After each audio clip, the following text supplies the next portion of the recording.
जय जिनेन्द्र। आज का लेक्चर शुरू कर रहे हैं। इसमें આમાં હકીકત એ છે કે જે સત્ય છે ને એ તમે જાણી રહ્યા છો. જો એક વસ્તુ સમજજો. હા, એટલે થશે શું ખબર છે? અનંત ઉત્સર પીઢી અવસર પીઢી પછી ક્યારેક બી આપણને કેવલી ભગવાન મળ્યા, પરમાત્મા મળ્યા કે કેવલી ભગવાન મળ્યા, તો એ ટાઈમે એ જે સમજાવશે ને એ તમને તરત મગજમાં બેસી જશે. આનો મોટો ફાયદો એ થશે. કારણ શું છે કે તમે અવસર પીણી કાળના ભરત ક્ષેત્રને સમજેલા છો. જો સમજજો વાત આ છે. હવે આ કાળના ભરતને સમજે ના વાંધો નહીં, બધાને માટે નર્સરી છે. એમાં શું, હું આ બધું પહેલી વાર જ તો સમજીને સમજાવી રહી છું. હું પોતે વળી કઈ પહેલા સમજેલી છું. એટલે બધા માટે જ આ નર્સરી. વાત એ નથી, વાત મહત્વનો મુદ્દો એ છે કે જ્યારે આપણે સમજો કે ઉત્સર પીઢીમાં આ બધી વસ્તુ સાંભળશું ને, ત્યારે તો આપણને એમ થશે કે હા આ તો અમે જોયેલું છે. એમ તમને એવું અનુભવ થશે. સમજાય છે? ભગવાન જ્યારે આ ગણિતને ભૂગોળ સમજાવતા હશે ને ત્યારે આપણને એમ જ થશે કે આ તો મને ખબર છે, આ બધું મેં પહેલા વાંચેલું છે ને સાંભળેલું છે એમ.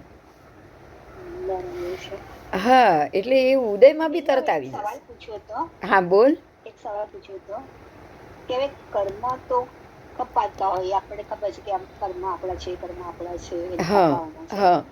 નિકાચિત કર્મ તો આપણને ખબર નથી પડતી કે કયા નિકાચિત કર્મ છે, એને કપાવવાનું આપણને જો નિકાચિત કર્મ હવે તને સમજાવું છું. જો આજે यही मुद्दे को आज थोड़ा ले रहे हैं. निकाचित कर्म है क्या, पहले तो ये समझो. निकाचित कर्म ऐसे कर्म होते हैं जो भोगे बगैर ऑप्शन नहीं होता. समझे? जिसको भोगे बगैर ऑप्शन ही नहीं है, आपको उसको भोगना ही पड़ेगा, वो होते हैं निकाचित. अब निकाचित कोई भी कर्म हो, मान लो कि कोई भी कर्म हो, आप ध्यान करोगे, साधना करोगे, जो हमारा 12 प्रकार का तप है, 6 अभ्यंतर 6 बाय, वो सारे तप करने का कारण एक ही है कि आपके सारे कर्म धीरे धीरे बिल्कुल हल्के हो जाए. और जो हल्के पहले से ही हल्के है वो खर भी जाता है. बराबर? आप ये 12 प्रकार के स्वाध्याय में रहोगे तो जो हल्के फुल्के कर्म है वो तो ये स्वाध्याय से ही निकल जाएंगे. लेकिन ऐसे कर्म जो बिना भोगे आपके पास रास्ता ही नहीं है, तो वो कर्म ज़्यादा से ज़्यादा थोड़े हल्के होंगे लेकिन ख़त्म नहीं होंगे, है ना? वो ख़त्म नहीं होंगे क्योंकि आपको भोगे बगैर ऑप्शन नहीं है. अब आप देखो कि मैं एग्जाम्पल दे रही हूँ, कृष्ण वासुदेव की बात करें या श्रेणिक राजा की बात करें या रावण की बात करूँ या परमात्मा महावीर के 27 भव की बात करो. ये जो कर्म है ना वो निकाचित ही जत्थे में इकट्ठित हुआ था, जो उनको 27 भव तक एक एक भव में वो भव लेकर वो शरीर धारण करके उसको भोग के ही चुका पाते थे. बात समझ में आई? हाँ बस वो आपको भोगने ही पड़ेंगे. नहीं तो भगवान के 27 भव हो चुके थे, फिर भी 27वें भव में गोशालक का कर्म क्या हुआ? जो तेजोलेशा का छोड़ना और उनको लगना, वो तो तीर्थंकर होने के बाद भोगना पड़ा. मतलब ये ऑप्शन नहीं था. बराबर? आपको शारीरिक रूप से उसको भोगना ही पड़ेगा. वो है निकाचित. हम ये नहीं जानते हमारे कौन से कर्म निकाचित है, लेकिन शरीर द्वारा भोगे जाने वाला सारा कर्म निकाचित हो गया. बराबर? बराबर? तो शरीर द्वारा क्या क्या भोगना पड़ता है? तो देखो 6 पर्याप्ति जो है वो बिल्कुल शरीर द्वारा भोगनी पड़ती है. ये मैं आपको फिर से याद दिला रही हूँ. आहार पर्याप्ति, शरीर पर्याप्ति, इंद्रिय पर्याप्ति, फिर उसके बाद श्वासोच्छ्वास पर्याप्ति, भाषा पर्याप्ति और मन पर्याप्ति. ये 6 पर्याप्ति ऐसी पर्याप्ति है जो आपको भोगनी ही पड़ेगी. और 6 पर्याप्ति आपसे ही आप हमारा ये पंचेंद्रिय शरीर बनेगा. संगनी पंचेंद्रिय 6 पर्याप्ति वाला ही बना सकता है. बाकी संगनी पर्याप्ति पंचेंद्रिय मतलब मन पर्याप्ति. मन पर्याप्ति आपके पास है तो ही आप संगनी हो. और ये 6 पर्याप्ति आपको भोगनी पड़ेगी. मैं फिर से याद दिला रही हूँ. देखो आहार पर्याप्ति, सबसे पहले आहार पर्याप्ति. आहार खाने के लिए शरीर चाहिए कि नहीं चाहिए बताओ? आहार अगर शरीर ही नहीं है तो आहार की जरूरत ही नहीं है. बराबर? ऐसे ही आहार पर्याप्ति, फिर शरीर पर्याप्ति. आहार लेने के बाद तो शरीर बनता है. हमारा शरीर किससे टिक रहा है? आहार से ही टिक रहा है. बराबर? बराबर. हाँ, तो शरीर आपको आहार लेना है, वो कब लोगे? जब शरीर टिकेगा तब लोगे। तो आहार लेने के लिए शरीर को टिकाना ज़रूरी है, तो ये तो पर्याप्त ही। अगर आपकी निकाचित कर्म ना हो तो आपका शरीर रहेगा ही नहीं, बोलो। रहेगा क्या, बताओ? ये निकाचित कर्म का उदय है, तभी आप ये मनुष्य जन्म में आए हो। ध्यान देना, मैं ये मनुष्य जन्म की ये 6 पर्याप्त ये लेकर क्यों आई हूँ? क्योंकि ये 6 की 6 मेरी निकाचित है। और कब तक निकाचित आओ? आहार, शरीर, उसके बाद इंद्रिय। तो मुझे 5 इंद्रिय मिलना या फिर कोई इंद्रिय का नहीं मिलना, वो भी निकाचित कर्म का उदय। अगर मुझे 5 इंद्रिय मिली है तो वो मेरे निकाचित कर्म का उदय है। ये इंद्रियों का भोग मुझे करना ही करना है। अब इसमें से अगर मान लो मेरी जीवा बंद हो गई तो भाषा पर्याप्ति बंद हो गई। हाँ, तो भाषा पर्याप्ति भी उसके बाद आती है। आहार, शरीर, इंद्रिय, फिर श्वासोच्छ्वास भी बंद हो जाएगी तो मेरी सांस रुक जाएगी, बराबर। ये पर्याप्ति अगर खत्म हो गई तो, अगर नहीं खत्म हुई तो जब तक है तब तक तो मुझे जीना पड़ेगा। तो ये निकाचित हो गई, ये निकाचित हो गई। समझ में आ रही है? उसके बाद भाषा मतलब बोलना। अब इसके लिए भी एग्जाम्पल है, बड़ा एग्जाम्पल है कि परमात्मा को आहार, शरीर, उनका श्वास सब खत्म हो गया था, लेकिन भाषा पर्याप्ति बाकी थी। कितनी बाकी थी? तो लास्ट 2 दिन उन्होंने 48 प्रहर 16 प्रहर तक उन्होंने देशना दी, मतलब 48 घंटे कंटिन्यू व्याख्यान, क्योंकि 48 घंटे ही बाकी थे। और ये ऐसी पर्याप्ति है जो भोगे बगैर छूटका ही नहीं। तो 48 प्रहर तक तो किसी भी परमात्मा का व्याख्यान नहीं रहा है क्या, बताओ? नहीं. 48 घंटे तक तो व्याख्यान का संभव ही नहीं है, कोई भी महात्मा हो, कोई भी हो। लेकिन भगवान की भाषा पर्याप्ति बाकी थी। भाषा पर्याप्ति निकाचित कर्म होता है। किसी भी ध्यान साधना इससे ये खत्म नहीं होगा, ये खत्म नहीं हो पाएगा। मुझे जितना बोलना होगा मैं बोलूँगी ही बोलूँगी। और मुझे जिस दिन मेरे ये निकाचित कर्म में ये उदय होगा कि मेरी वाचा ही बंद हो जाए तो मैं जीऊँगी बाकी की पर्याप्ति लेके, और मेरी भाषा बंद भी हो जाएगी। कुछ भी मेरे हाथ में नहीं है। ये पर्याप्ति सारी निकाचित है, 6 की 6 पर्याप्ति निकाचित, जो आपको भोगे बगैर ऑप्शन ही नहीं। ये तो छोड़ो, जो आप वनस्पति काय में चले गए, कितने साल? 21 हजार वर्ष तक, 21 हजार वर्ष तक आपको एक इंद्रिय लेके जीना पड़ेगा। बोलो, ये निकाचित हुआ कि नहीं हुआ? हुआ। ये निकाचित है। उसमें आपको 4 ही पर्याप्ति है, उसमें ज्यादा पर्याप्ति नहीं, खाली 4 पर्याप्ति। उसमें आहार, शरीर, इंद्रिय और भाषा, उसमें ये 4 ही पर्याप्ति है। अरे सॉरी, आहार, शरीर, इंद्रिय, श्वासोच्छ्वास। आहार, शरीर, इंद्रिय, चौथी श्वासोच्छ्वास है ना वनस्पति के पास, बताओ। लास्ट भाषा, मन नहीं है, क्योंकि एक इंद्रिय, 2 इंद्रिय के पास तो भाषा भी है, 2 इंद्रिय के पास तो भाषा भी है। और उसके बाद 2 इंद्रिय, 3 इंद्रिय, 4 इंद्रिय, तीनों के पास भाषा है ना। और पंचेंद्रिय के पास तो मन भी आ गया, वो भी अपनी मर्जी का मालिक है। आज कुत्ता हो, बिल्ली हो, अपनी मर्जी का मालिक है। तो वो संज्ञी पंचेंद्रिय के पास ही मन आएगा। संज्ञा बुद्धि का मतलब ही होता है मन, बराबर। तो ये 6 पर्याप्ति है निकाचित। अब वो निकाचित पर्याप्ति लेके मैं जन्मी हूँ। आज आप सुनोगे किसी को वोकल कॉर्ड का कैंसर हुआ, गले का कैंसर हुआ, आपको सीधा समझना है इसकी भाषा पर्याप्ति खत्म हो चुकी, बराबर। बात समझ में आ रही है मेरी? भाषा पर्याप्ति खत्म हो गई, इसलिए गले का कैंसर हुआ है। वोकल कॉर्ड बिठाएगा, जब तक जैसे जैसे अस्पष्ट शब्द है वो बोलेगा, लेकिन वो अपने आप बोल नहीं पाएगा, क्योंकि उस इंद्रिय ने काम करना बंद कर दिया। तो निकाचित कर्म का उदय हुआ।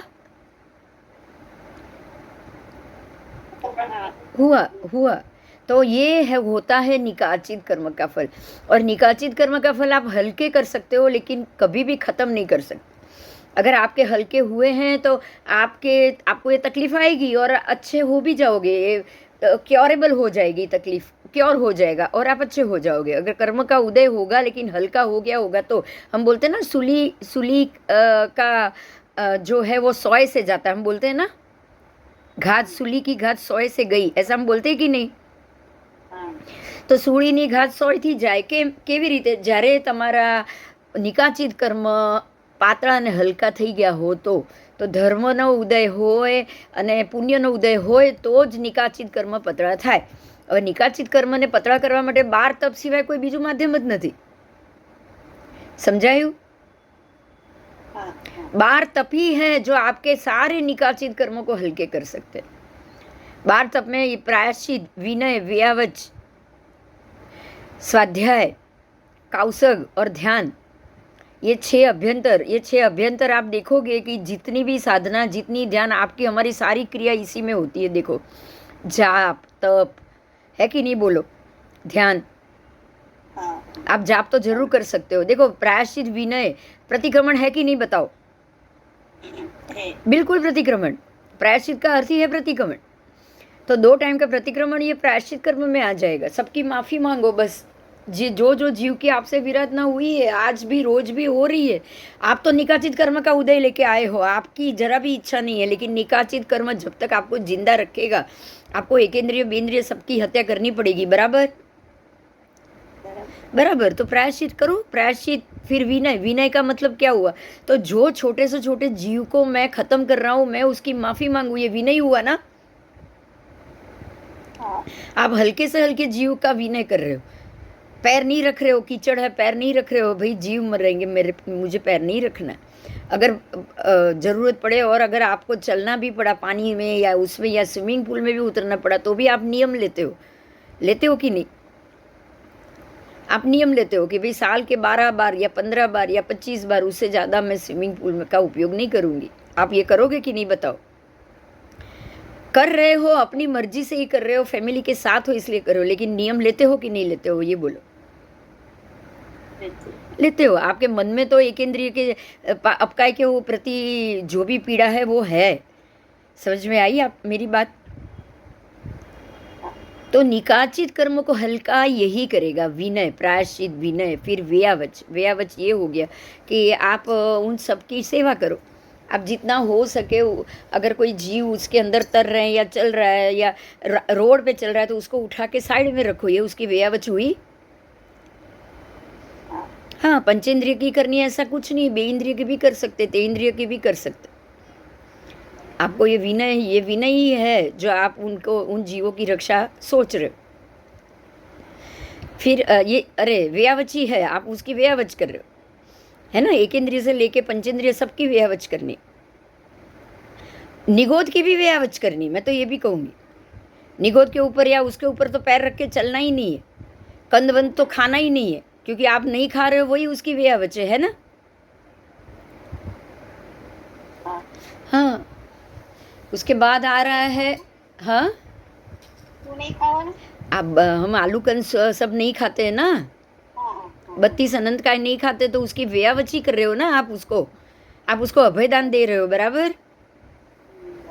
आपने उन लोगों को अभयदान दे दिया, ऐसे जीवों को. भाई ऐसे बिल्कुल एक छोटे से टुकड़े पे असंख्य जीव बैठे हैं, तो उन लोगों के शरीर को मैं क्यों पीड़ा दूँ? आप ये सोच रहे हो ना. बोलो, एक टुकड़ा खाने में असंख्य जीव मर जाएंगे, तो ये तो आप मुझे नहीं चाहिए. आप ऐसा सोच रहे हो तभी नहीं खा रहे हो. बराबर. ऐसा तो नहीं है ना भी नहीं खाया जाता इसलिए नहीं खाना है, बाकी तो जीव भी मरते, मैं जीव मानता ही नहीं, ऐसा तो नहीं मानते हो ना. हाँ. तो प्रायश्चितम, विनय, व्यावच, ये 3 हो गया. अब स्वाध्याय मतलब कि आप समझना जीव क्या है, जीव सृष्टि क्या है, कहाँ कितने जीव है. अनंत काय में असंख्य जीव पड़े हुए, निगोद में असंख्य जीव पड़े हुए, ये सब सोचना. पानी की एक बूंद में असंख्य जीव. आप बेकार पानी वेस्ट करना करोगे? आप बताओ. नहीं करोगे. बेकार में पानी वेस्ट आप नहीं करोगे. जितना कम ना लिया बस बहुत हो गया, ऐसा सोचना है. ऐसा जरूर सोचना है. कभी अगर पूजा ना हो तो उस दिन नहाना भी नहीं है. मैं तो ये भी कहूँगी, आपको शरीर शुद्धि के लिए नहीं नहाना है. समझ में आई बात? तो ये है उनको, ये स्वाध्याय अध्ययन करो कि मैं कितना जीवों को बचा सकता हूँ. कम से कम मैं कितने जीवों को बचाऊँ. जिसकी मुझे ज़रूरत ना हो वो जीव तो मैं मारूँ ही नहीं. यही स्वाध्याय है और कुछ नहीं. और कौन से जीव एकेंद्रिय, कौन से बेइंद्रिय, कौन से तेइंद्रिय, ये भी तो स्वाध्याय ही हुआ ना, पढ़ना ही हुआ ना. हाँ. उसके बाद ध्यान और कौसग. ध्यान धरना और कौशक करना, ध्यान में तो 12 भावना आ गई, उसमें तो लोक स्वरूप भावना का ध्यान करना भी ध्यान हो गया। मतलब लोक कैसा है, उसका स्वरूप कैसा है, कहाँ क्या क्या जीव है, जो आप ये पढ़ रहे हो ना, ये सारा ध्यान है। हाँ, 14 राजलोक, ये सारी 12 की 12 भावना है, वो ध्यान है। आपके ध्यान में आया कि नहीं ये बताओ। चलो, ध्यान मतलब क्या हुआ? तो कि मेरी समझ में, मेरी बुद्धि में ये बात आए और बैठे। कौशक तो दिया ये पीछे, आप हाथ जोड़ के बैठो, वो ध्यान नहीं है। मेरी एक बात ध्यान से सुनो, अभी मैं बोल रही हूँ ना, ध्यान से सुनो। तो क्या हुआ? आपका सुनना ही ध्यान हुआ कि नहीं? अगर आप पूजा की लाइन में उभा रहे, खड़े हो और बोल रहे लोग उपयोग राखो उपयोग राखो, तो उपयोग किसका रखना है? मतलब ध्यान रखो आपकी भी, दूसरे लोग खड़े हैं, आप फटाफट पूजा करो, आप टाइम मत बिगाड़ो, आप 5 बार पूजा मत करो, इसका मतलब ही हुआ ना ध्यान रखो। हाँ, ध्यान से सुनो, इसका मतलब क्या हुआ कि आपका समग्र जो कंसंट्रेशन है वो सुनने में होना चाहिए। तो पढ़ाई ही ध्यान है। मेरी बात समझ में आई अभी? ध्यान का अर्थ है पढ़ना, पढ़ने के बाद चिंतन करना। तो चिंतन ध्यान हुआ कि नहीं? हाँ, चिंतन, मनन, स्वाध्याय, ये सारा पढ़ाई के लिए कहा है। कोई हाथ जोड़ के एक तरफ बैठ जाना या योगा में ध्यान करना, वो तो ध्यान है ही नहीं। अष्टांग योग का ध्यान है, अष्टांग योग का ध्यान है, वो हमारा ध्यान नहीं है। हमारा ध्यान किसी भी एक चीज पे कंसंट्रेट करके उसके बारे में लगातार सोचना है। समझ में आई ये बात? आपको सोचना है, उस पर चिंतन करना है, मनन करना है, ये ध्यान।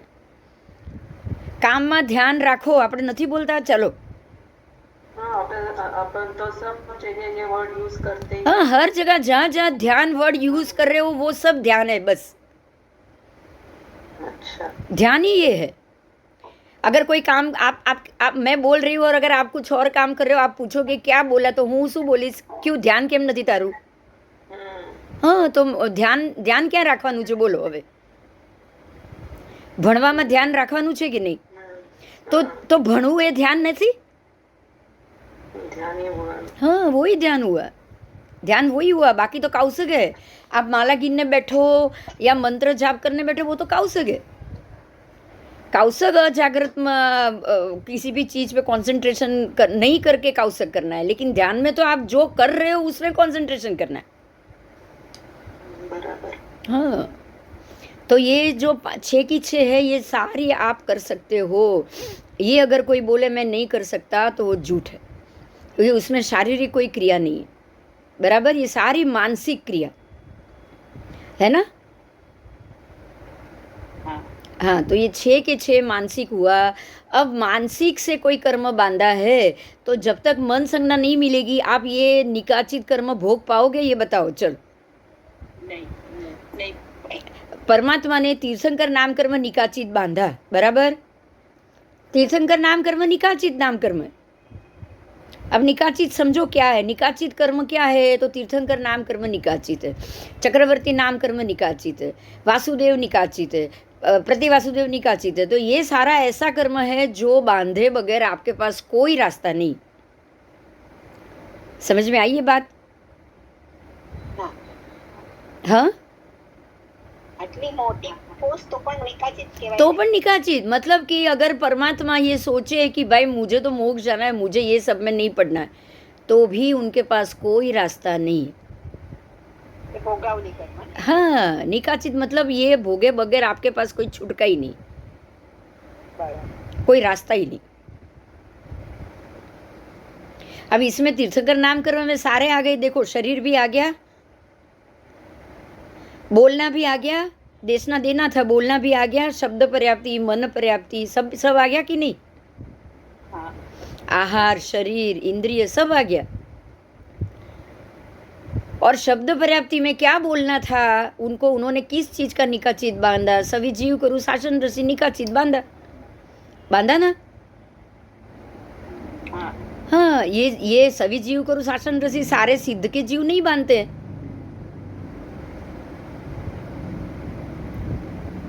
सारे मोक्ष जाने वाले तो मैं, हाँ, સારું જ છે, સારું જ છે, પણ એને માટેનું અંદરનું આત્માનું બળ બી મજબૂત જોઈએ ને. એમ કંઈ બધા થોડી તીર્થંકર નામ કર્મ બાંધી દેશે. હા, બધા થોડી તીર્થંકર નામ કર્મ બાંધી શકે. બોલ, એના માટે આત્માનું બળ કેટલું મજબૂત હશે એમ વિચાર.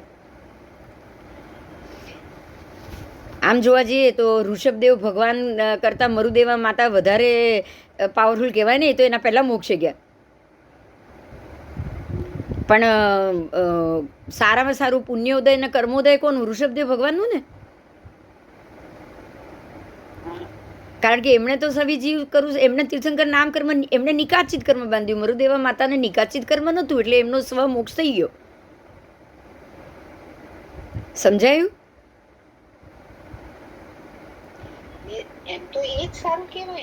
ના ના ના ના, સારાની ભાષા જ નથી અહીંયા. જો સમજી લેજે એક વાત પહેલા. નિકાચિત કર્મ વગર મોક્ષ થઈ ગયો એનો અર્થ શું થયો ખબર છે? કે તમે તમારી પોતાની સાધનામાં આગળ વધ્યા, તમારા કર્મ પૂરા થઈ ગયા અને તમારો મોક્ષ થઈ ગયો. રાઈટ? જો આ તને સમજાવું. આજે એક માણસ જાય છે, જાત્રા કરીને પાછો આવ્યો.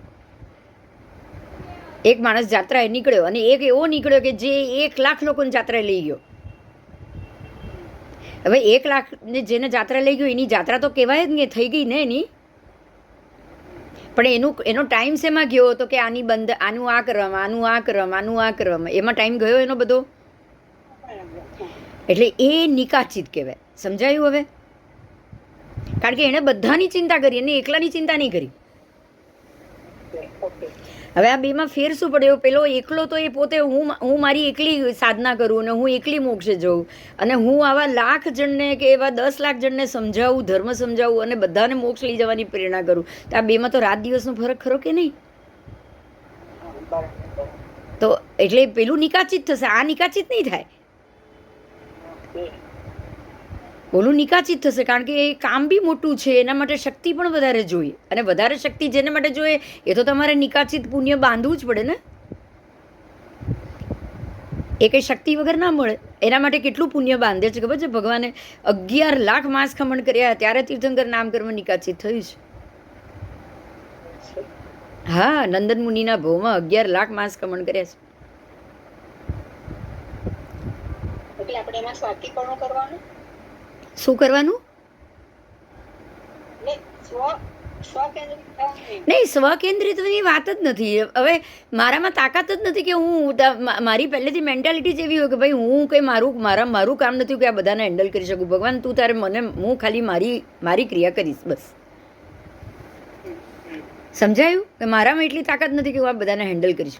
એક જ મિનિટ, જરા ફોન આવ્યો છે. હા, ખબર છે કે ભાઈ મારી આટલી તાકાત છે, હું કે આ બધું કરી બધાનું હું સંભાળવું નહીં, હું ખાલી મારું કરું. હું એવું વિચારી શકું કે નહીં? ઘણા જીવો હોય એવું જ વિચારે. રાઈટ? હા, ઘણા એવું જ વિચારે. અને ઘણા એવું વિચારે કે અરે બધાને બોલાવો, બધાને સમજાવો, બધાને હું આ કરું, હું બધાનું આ કરું. ઘણા એવા નથી હોતા જીવ. એના માટે એને શક્તિ ઘણી વાપરવી પડે.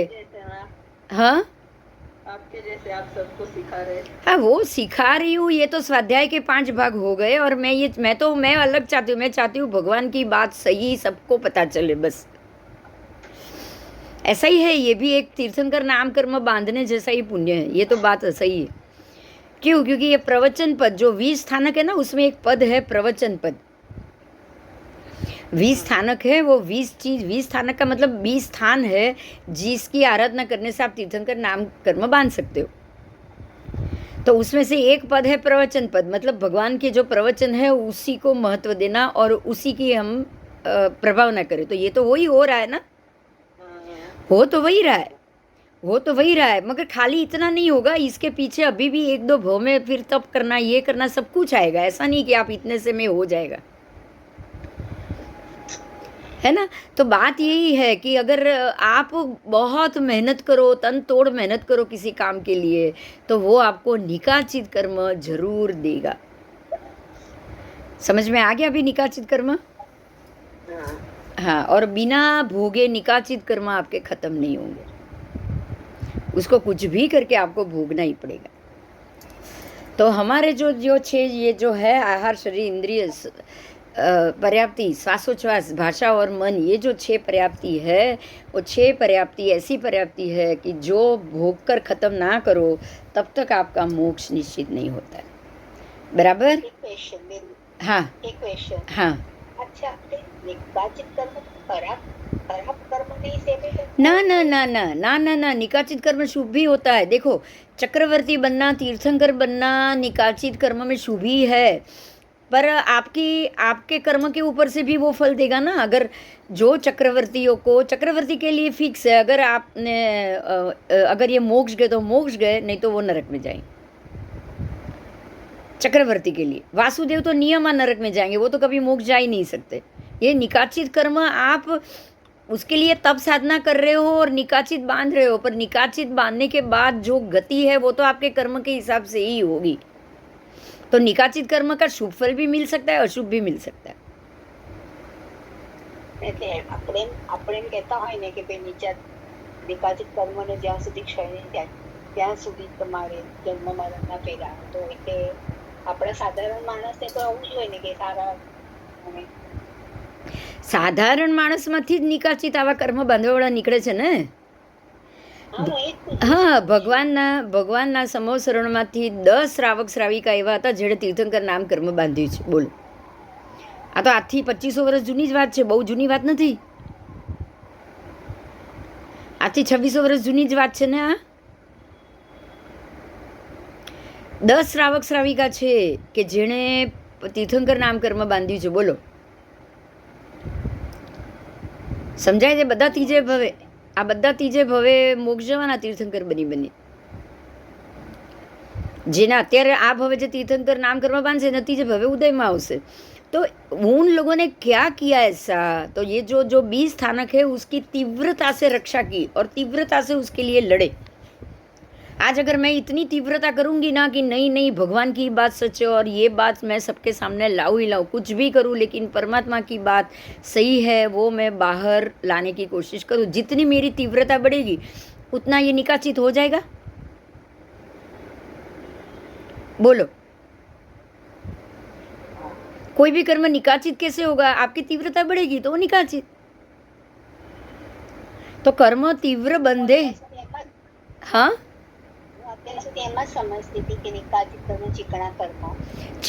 चिकना मतलब तीव्र, पर सारे अशुभ ऐसा नहीं है। हाँ, सारे अशुभ ऐसा नहीं है। अगर तीर्थंकर नाम कर्म बांधना तो नियमा ही मोक्ष है, नियमा मोक्ष है। और दूसरा बलदेव के जो निकाचित है वो तो सारे के सारे मोक्ष जा रहे। बराबर? हाँ, तो ये जो भी निकाचित कर्म से आपको मोक्ष मिल रहा है, आपको साधना मिल रही है, तो वो तो शुभ ही हो गए ना, सबके सब हुए। मैम एक बार इस स्थानक का भी लेना ना क्लास। हाँ, जरूर लेंगे, जरूर लेंगे। वही बोलने वाली थी। हाँ, नहीं जरूर लेंगे। 20 के 20 स्थानक की चर्चा करेंगे, जरूर करेंगे। मैं भी वही बोलने वाली थी। हाँ, नहीं वो तो इसीलिए वो तप की आराधना भी करनी चाहिए, सब कुछ करना चाहिए हमको, है ना। हमारे तप जो दिए गए ना वो इसके लिए ही दिए गए। अगर मैं 20 स्थानक तप की आज शुरुआत करूँ और मान लो कि धीरे धीरे सारे जो 20 के 20 स्थानक है ना उसकी हमें जाप और जो भी माला गिननी है, ये सब क्रिया उसमें उपवास हो या आंबिल हो या कुछ भी हो वो करना चाहिए। और वो करने के बाद ये 1-2 भव के अंदर आप किसी ना किसी एक स्थानक के ऊपर जरूर फोकस करोगे, क्योंकि आपने उसकी साधना शुरू कर दी है। अगर की है तो ही आगे बढ़ पाओगे, अगर नहीं की है, उसको साइड में रखा है, तो उसमें जाने का सवाल ही नहीं होगा। बराबर? रोज पूजा करिए छे पण खबर નથી કે શું છે એટલે। हाँ, पता ही नहीं है कि क्या होता है। हाँ, नहीं जरूर लेंगे। हाँ, जरूर लेंगे और आपको बताऊंगी 20 के 20 स्थानक क्या है वो भी। बराबर? पर ये सारे तो समझ पड़ी थी। हाँ, पूजन में एक बार गई थी એટલે ખબર છે થોડી ઘણી। बराबर બાકી બહુ ખબર बराबर એમાં પૂરી ખબર। नहीं, उसको हम ज़रूर डिटेल से समझेंगे, वो जब टॉपिक आएगा तब मैं समझाऊंगी, ठीक है? એ ચક્ર છે, हाँ, शीत चक्र पण, ચક્ર યંત્ર નહીં शीत પણ. चक्र यंत्र नहीं पण, तो वो तो पूरी हमारे देव देवी उनके माता पिता वही सब है, तो वो तो फिर जब जैसे अब ओली आएगी तब याद कराना, वही टॉपिक ले लेंगे। હા ओली आएगी ना, वो बताना ना, पल्लवी या पार्श्वनाथ का आप बोल रहे थे कि क्या चमत्कार हुआ। हाँ हाँ, वो भी जरूर बताऊंगी। पल्लविया पार्श्वनाथ का चमत्कार तो ये सारे मेरे सवाल जवाब मुझे तो उस वही से ही मिला है, उधर से ही मिला है। उस वो हम क्या करेंगे किसी दिन, जब भी मतलब ये, हाँ, एक चर्चा की क्लास रखी। हाँ बस बस बस चर्चा की क्लास रखूंगी या ऐसे कुछ रखूंगी, तब वो भगवान की फ़ोटो वोटो सब आपको बताऊंगी और फिर सब करेंगे, तो उससे आपको पता चलेगा कि भाई ये पूरी चीज़ मिलेगी आपको, थोड़ी थोड़ी नहीं, पूरी चीज़ मिल जाएगी, है ना? हाँ हाँ, बराबर। ટુગેધર હા, ગેટ ટુગેધર સાથે બેસ. ઓ એ તો મને બહુ મન છે કે આપણે એક દિવસ ભેગા થઈએ, મારી ઈચ્છા તો છે જ એની કે એક દિવસ ભેગા થઈએ, પછી એ જાત્રાનું હોય કે મારા ઘરે હોય કે ગમે ત્યાં હોય, જ્યારે ફાવે એવું ત્યારે કહેજો, એક દિવસ ભેગા થઈશું. તું જે દિવસ કહેશે બધાને ફાવતું હશે તો કરીશું આપણે. હા બરાબર. નૂતનબેન પૂના છો કે ક્યાં છો? हाँ, पूना में हूँ ना मैं। हाँ, तो मैं आप- आ जाऊंगी कहीं भी। हाँ, आपका जब बॉम्बे आना हो तब बता देना। हाँ, जरूर। हाँ, आपका जब बॉम्बे आना हो ना तो, પ્રોગ્રામ બના દેના. બિંદુબેન બોલેगी ना तब ये प्रोग्राम बना हाँ, देना. तभी मैं हाँ। आ जाऊंगी, ऐसा कुछ हाँ बस बस, तो एक दिन मेरे ही घर पे बैठेंगे सब और सारी चीज़ ये डिस्कस करेंगे, और जो भी है वो नॉर्मल उस दिन रखेंगे। चलेगा। हाँ हाँ हाँ, और मैं फोटो, વિદેશ રાખજે, વિદેશ. હા હા જરૂર જરૂર, એ તો હવે બધાને પૂછીને જ તારે રાખીશ. ઘરમાં પછી તારે તારે નહીં, બધાને પૂછીને બી રાખીશ, અને કદાચ છે ને હમણાં છોકરાઓ બધા બહારગામ જાય છે, તો એ વખતે રાખશું ને તો શાંતિ બી હશે. ત્યારે એટલે જ કહું છું, ત્યારે તને ઘર હા, આ છોકરાઓ હું તમને કહી રાખું, જો તમને ફાવે એવું હોય ને નૂતનબેન તો કહી રાખજો પહેલેથી.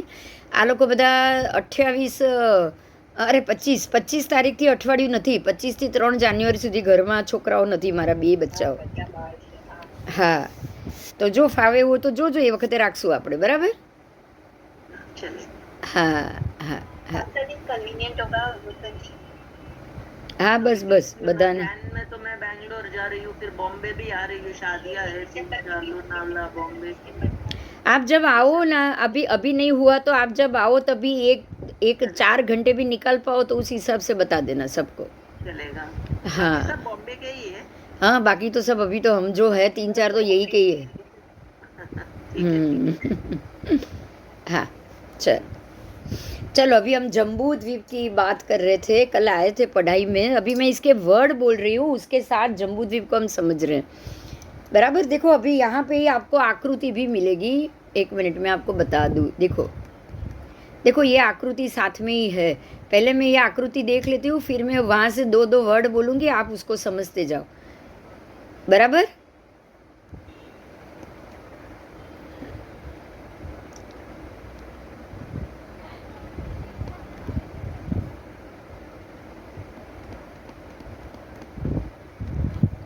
आओ,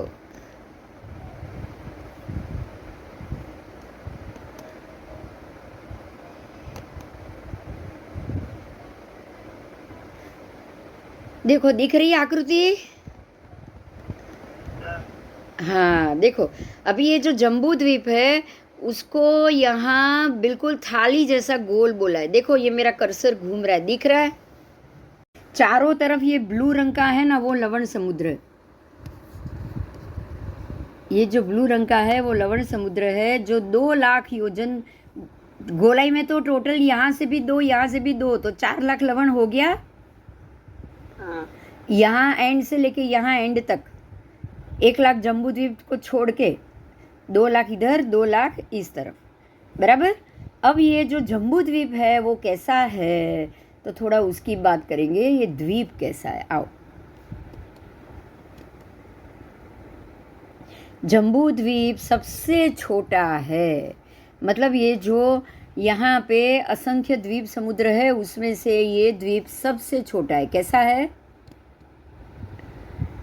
सबसे छोटा, बिल्कुल मध्य में बना हुआ है। अब इसमें मैं आगे जो पढ़ रही हूँ वो ये है कि ये सबसे छोटा है, आकार से गोल है, तेल में बनाए हुए पुआ जैसा गोल। मालपुआ कैसे बनाते हो आप? मालपुआ आप नहीं बनाते, आप जैसे ही तेल में उसको छोड़ोगे अपने आप गोल हो जाएगा, बराबर? अपने आप गोल हो जाएगा वो। एक तरफ से आप जितना आटा गरम गरम घी में डालोगे ना, वो एक दूसरे को पकड़ पकड़ के बिल्कुल गोलाई में ही रहेगा। तो ये तेल में तले हुए मालपुए की तरह गोल है। उसके बाद आकार से गोल, क्या बोले हैं देखो, ध्यान से देखो, आकार से गोल पढ़ सकते हो आप इसको? हाँ। आकार से गोल, ठीक है। उसके बाद पुआ जैसा गोल, फिर ऐसा गोल है जिसकी गोलाई रथ के चक्र के पैडे की तरह। अब रथ का जो चक्र है या गाड़ी का जो टायर है वो कैसा गोल है? ये सारी चीजें ना आप उसको गोलाई को समझने के लिए लेना है, बराबर? उसके बाद वो उसकी गोलाई बताई है पुष्कर की कली की तरह। कैसा? पुष्कर, पुष्कर मतलब कमल।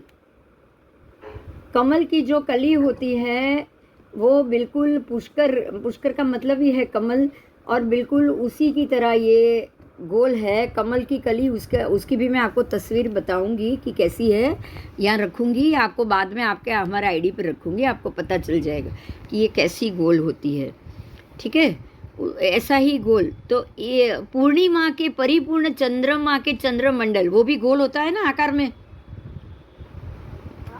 हाँ, चंद्र पूनम का जो चंद्र है बिल्कुल वैसा गोल, मतलब ये बिल्कुल गोल है। कहीं से भी आपने उसको थोड़ा ऑब्लोंग बना दिया या लंबगोल बना दिया, वो नहीं चलेगा। कहने का अर्थ ये है, बराबर? आओ। अब उसकी परिधि कितनी है, उसकी लंबाई चौड़ाई? लंबाई चौड़ाई 1 लाख। आओ अब इसमें लंबाई चौड़ाई 1 लाख कैसे समझोगे? अब यहाँ जो बराबर मेरू है, मेरू की मध्य से ही यहाँ नीचे रूचक प्रदेश आएगा। मेरू के नीचे ही बिल्कुल इतना आप नीचे जाओगे, ये जो ऊंडाई में यहाँ रूचक प्रदेश है, यहाँ से यहाँ 50,000, यहाँ से यहाँ 50,000, तो बराबर 1 लाख हुआ। आप खाली ये लंबाई चौड़ाई में बोल रही हूँ, यहाँ से यहाँ लंबाई 1 लाख, चौड़ाई भी 1 ही लाख। लेकिन ये गोलाई है तो गोलाई की परिधि अलग होती है, वर्तुल की परिधि अलग होती है, वो 1 लाख नहीं कही जाती, मालूम है ना? हाँ, तो वर्तुल की परिधि कितनी है? तो मैं बोल रही हूँ 3,16,227 योजन और 3 कोस, 28 धनुष, 13.5 अंगुल, उससे थोड़ा सा ज़्यादा। तो ये परमात्मा ने केवली दृष्टि से पूरा उसका आकार बता दिया है कि ये कितना चौड़ा है और कैसा है, उसकी परिधि का एग्जैक्ट माप दे दिया, बराबर? बराबर, बराबर। आओ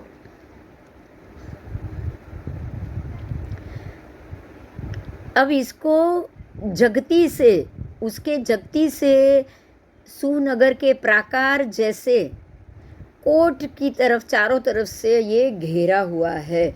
मतलब ये है कि अगर किसी भी, देखो यहाँ तो ये ओपन बता दिया है, चारों तरफ खुला, लेकिन खुला है नहीं, यहाँ चारों तरफ सीधा पानी बताया, बराबर?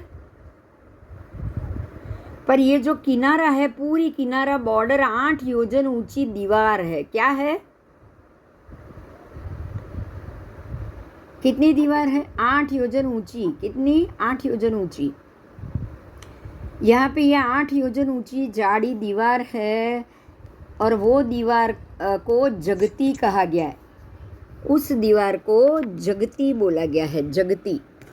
आओ, उसका जो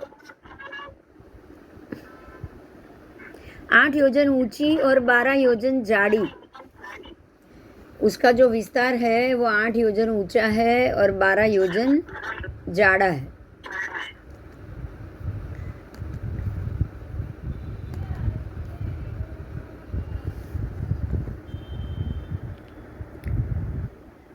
तो ये जगती कैसी है? वज्र रत्न की। वज्र रत्न मतलब कि जो हमारे जमीन में से जो वज्र समान, जो टूटे नहीं, ऐसा रत्न जो कभी टूट नहीं सकता, जो कभी बिखर नहीं सकता, ऐसे वज्र रत्न की है। आकाश और स्फटिक की तरह निर्मल है वो। आकाश स्फटिक मणि के जैसी स्वच्छ, मतलब ये हो गई कि ये बिल्कुल ट्रांसपेरेंट, आपको दिखे ही नहीं। आकाश कैसा दिखता है? आकाश कैसा दिखता है? आकाश अगर स्फटिक का आप नहीं बोलोगे तो चलेगा, आवाज़ आ रहा है, मत खोलिए, कोई बात नहीं, मैं ऐसे ही बोलती रहती, कोई क्वेश्चन होगा तो ही खोलना, ठीक है? मुझे जवाब नहीं मिलेगा चलेगा, लेकिन कोई क्वेश्चन होगा तो कर देना। आकाश स्फटिक की तरह ये निर्मल है, मतलब बिल्कुल स्फटिक कैसा है, आपको परमात्मा की प्रतिमा मालूम है स्फटिक रत्न की, तो वो स्फटिक रत्न की तरह ही ये जगती है, मतलब ये सामान्य लोगों को दिखाई नहीं देगा। स्फटिक 8 योजन जितनी ऊंची अगर ये जगती होगी और आप वहाँ खड़े होकर देखना चाहोगे तो जैसे कांच की दीवार कैसी होती है, पता नहीं चलता है कि ये दीवार है, आपको यही लगेगा कि ये आगे जाने का रास्ता यहाँ से निकल सकता है, तो आप निकलने जाओगे तो माथा फूटेगा, बराबर। तो बिल्कुल ऐसे ये जगती से बना हुआ है जो आकाश स्फटिक की तरह निर्मल और स्वच्छ है, और चिकने तंतुओं से बने हुए वस्त्र की तरह ये चिकनी है, मतलब ये जैसे वस्त्र कैसा बनता है ऐसा ही ये चिकनी है। घूटे हुए मणि की तरह स्वच्छ है, चिकने तंतु से बने वस्त्र की तरह स्लश है। घूटे हुए सुकुमार शार से घिसे हुए पाषाण की पुतली की तरह मृष्ट और सुवाड़ी है, मतलब कि वो बिल्कुल उसको ये ऐसा स्फटिक रत्न है जिसको बिल्कुल घिस घिस के एकदम स्मूथ कर दिया है, स्मूथ बनाया हुआ है। उसके बाद स्वाभाविक रज उस पर कभी नहीं लगती, मतलब इसके ऊपर धूल लगेगी ही नहीं, धूल है ही नहीं। एक तरफ समंदर है और पीछे की तरफ, और हमारे भी इस तरफ है, तो पूरा वन और वनखंड और वही है जो अंतिम जगह पे है। जगती से पहले वन और वनखंड और ये सब से बना हुआ है। वन और वनखंड मतलब बाग बगीचे, तो ये भी जो एकेंद्रीय रत्न के बने हुए के कारण यहाँ पे हम लोगों की तरह धूल वूल कभी भी नहीं लगती, तो धूल से लगती हुई चिकास इसमें बिल्कुल भी नहीं है।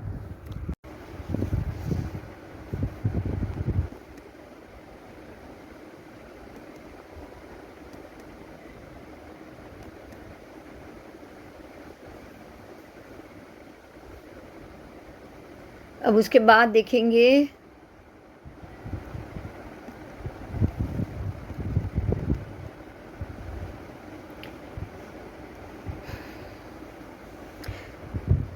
उसमें से किरणों की जाल बाहर निकलती रहती है, इसीलिए ये सौद्योत है, मतलब उद्योत सहित है, बिल्कुल प्रकाशवान। और यहाँ पे प्रासाद है, मतलब ये बिल्कुल महल की तरह, प्रासाद की तरह यहाँ पे भी प्रासाद बने हुए हैं, बिल्कुल सुंदर है। ये जगती एक जाल कटक से, जाल कटक मतलब गवाक्ष, आपको ये पता होगा, आप जब जयपुर और सब जगह जाते हो ना तो बिल्कुल एक जाली का झरूखा होता है, झरूखा, तो ये जाल कटक जाल समूह का मतलब झरूखा हो गया। तो ये भी 2 कोस के एक झरूख है, उसके अंदर 500 धनुष के विस्तार वाले ये झरूख है, जाल है। और ये जाल समूह जगती के मध्य भाग में, बराबर मध्य भाग में, मतलब आधी जगती ऊपर आधी जगती नीचे, और मध्य में बिल्कुल वो जाल बना हुआ है, जैसे झरूखा होता है ना ऐसा बना हुआ है। फिर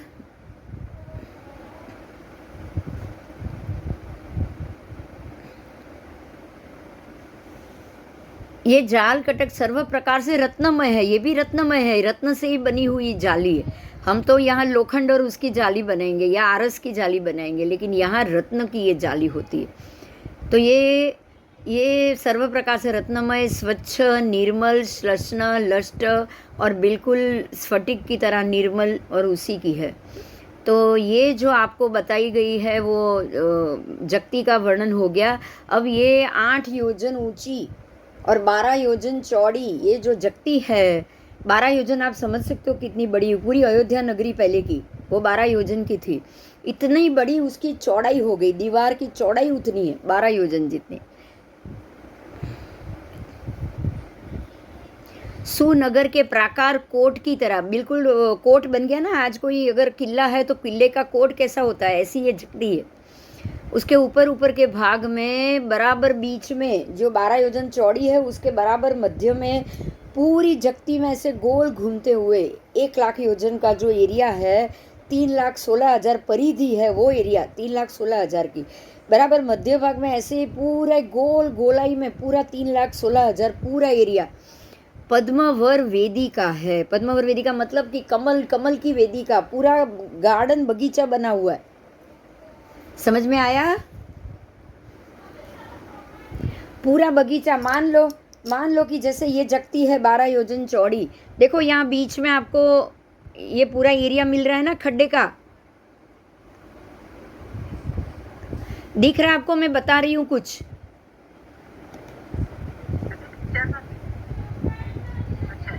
देखो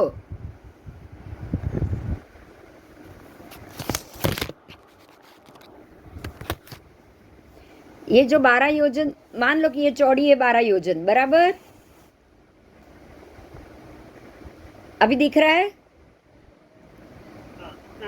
हाँ, तो उसमें ये जो बीच बीच का एरिया है ना, पूरा बीच का एरिया, तो ऐसे पूरे में पद्मवर वेदिका कहाँ जाएगी? पूरे में पद्मवर वेदिका जाएगी। तो पूरे पद्मवर वेदिका भी 3,16,000 योजन हो गई ना? हो गई ना? चल, हाँ हाँ चल। तो ऐसी पूरे जगती के ऊपर जम्बू द्वीप के बाहर के एरिया में ये पद्मवर वेदिका है। और वो जो वेदिका और वनखंड, वेदिका के अंदर भी वापस से वनखंड है। वनखंड का मतलब ही बगीचा। ये सारे शास्त्र के शब्द है जो आज हमारे पास अलग शब्द से ये चीज़ आएगी। तो इसको आप वेदिका और पद्मवर वेदिका कितनी ऊंची? आधे योजन तक ऊंची, 500 धनुष जितनी विस्तृत, मतलब आधा योजन ऊंची है तो पा योजन विस्तृत है। ऐसे पा योजन विस्तृत हो गई। 500 धनुष, 2,000 धनुष का 1 योजन होता है।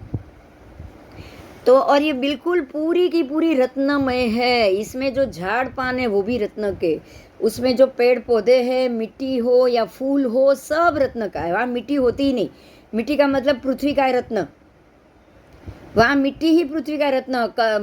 मणि कंकर पत्थर मिलेंगे ही नहीं। लेकिन वो जो हमारे पास जो लखोटी होती है ना, यहाँ लखोटी जितने कंकर, तो वो सारे वहाँ मणि होंगे। मणि मतलब अगर या तो डायमंड होगा या फिर ये झरकन का स्टोन, या फिर ये ऐसे नीलम का स्टोन, या फिर रूबी का स्टोन, ये सारे कंकर पत्थर की जगह ये होता है। पहले आर्य में सब जगह ये पूरी भूमि, आज हम आपके हाथ में मिट्टी आएगी या कंकर या पत्थर आएगा भरत क्षेत्र में, पहले आर्य में ये भूमि में मणि रत्न ही आते थे, डायमंड के टुकड़े आते थे धूल की जगह। समझ में आया? तो ये जो जगती है ना, वो भी बिल्कुल ऐसे ही डायमंड के रत्न और वो सब रत्न से आप मिलेगी। सर्वात्म के रत्न कहा जाता है उसमें, मतलब सभी रत्नों, सर्वात्म के सर्व प्रकार से रत्नमय, उसका मतलब सर्वात्म के रत्न। और मध्य भाग का जो परिक्षेप है, परिक्षेप परिधि मतलब कि ऐसी ही गोलाई, वो भी बिल्कुल जगती के बराबर है। जितनी जगती है उतनी ही उसका ये वनखंड का मध्य भाग का परिक्षेप हो गया। ठीक है? और उसमें से जो भी प्रदेश बाहर निकलते हैं, प्रदेश बाहर निकलना मतलब जो भी पेड़ पौधे और जो भी जगती का एरिया जो भी बाहर निकलता है, वो सारा रत्न, वज्र रत्न से, रिष्ट रत्न, मूल पाद रत्न, वैडूर्य रत्न, उसमें जो स्तंभ होंगे ना, मतलब जो आकर्षक स्तंभ, और उसके ऊपर हम तो समझे बोलेंगे जैसे नाइट लैंप नहीं बनाते हैं आप गार्डन में, देखो लैंप के लिए स्तंभ खड़े किए होते हैं। आप एयरपोर्ट जाओगे मालूम पड़ जाएगा, एयरपोर्ट में कैसे बड़े बड़े स्तंभ और लाइटों लगाइए। यहाँ पे वो जो पत्थर का जो बीम है ना, वो बीम पत्थर का नहीं है, वो भी रत्न का है। और जो लाइट है ना, वो लाइट नहीं होती है, वहाँ प्रकाश, रत्न के प्रकाश से ही लाइट रहती है, रत्न के प्रकाश से ही लाइट रहती है वहाँ, इसलिए वहाँ लाइट की जरूरत नहीं पड़ती। सुवर्ण और चांदी की बनावट की ये पूरी फलक होती, मतलब रास्ता होता है, उसके ऊपर का जो पाथ है, रास्ता है, वो सुवर्ण और चांदी का होता है। ठीक है? लोहिताक्ष रत्न की बनी हुई सूची, और ये सूची परस्पर संबंधित, जैसे आप देखते हो ना ईंट कैसे ऐसे एक के बाद एक लगी हुई है रोड के ऊपर, वहाँ पे लोहिताक्ष रत्न की ऐसी जो है वो पाद रास्ता बना है, लोहिताक्ष रत्न का, वो भी रत्न का।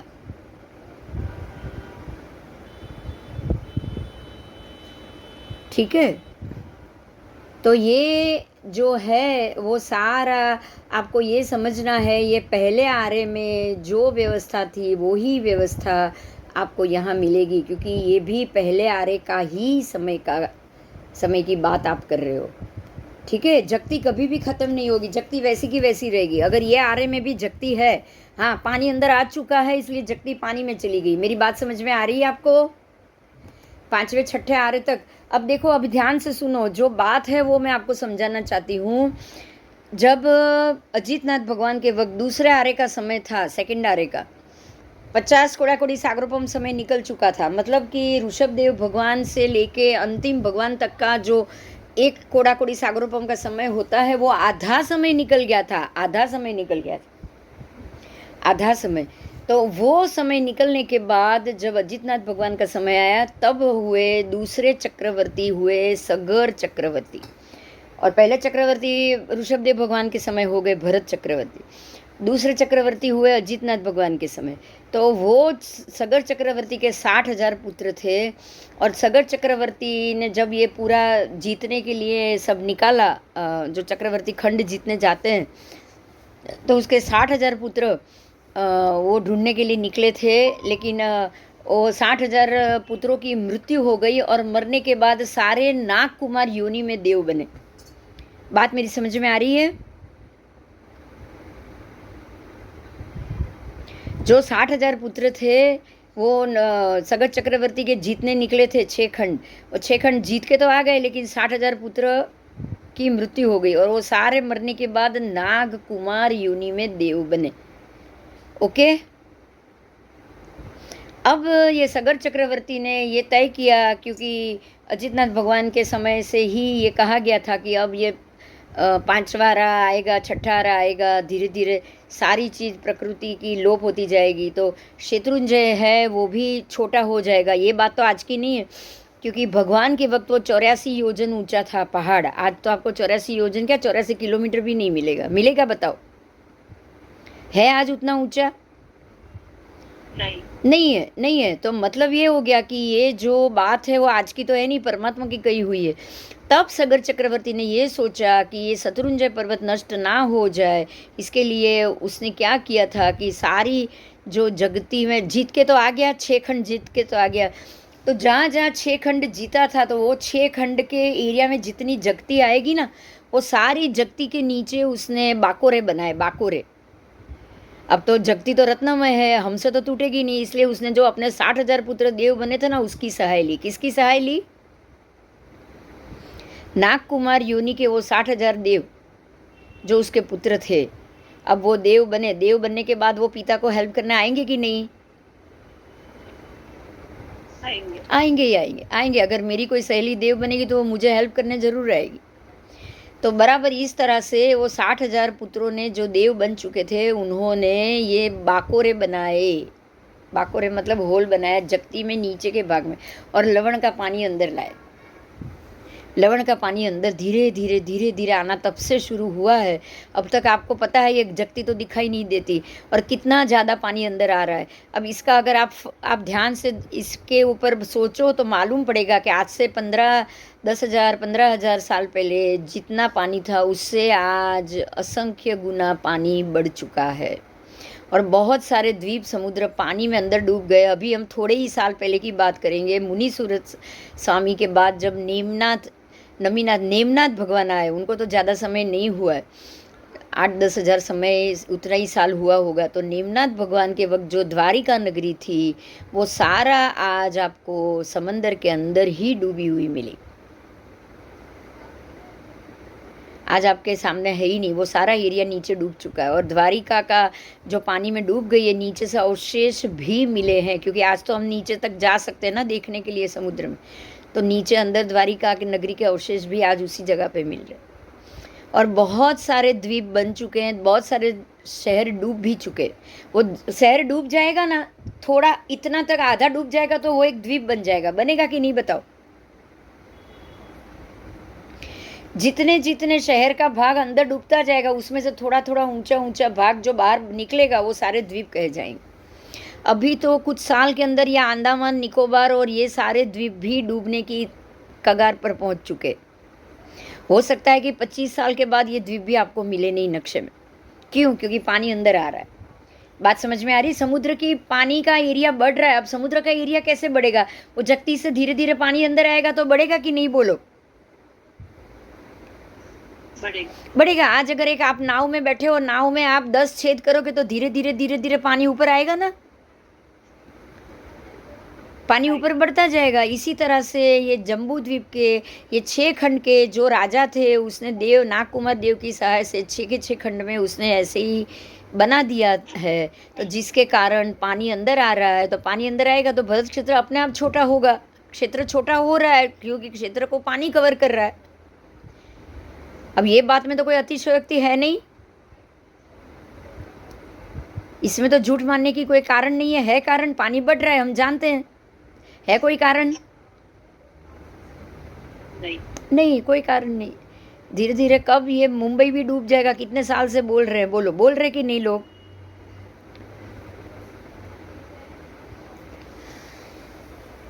तो इस तरह से पानी अंदर आ रहा है और पानी अपनी जगह बना रहा है। तो ये सब हुआ सगर चक्रवर्ती के टाइम, इसलिए आज आपको जगती वक्ती कुछ नहीं दिखाई दे रहा।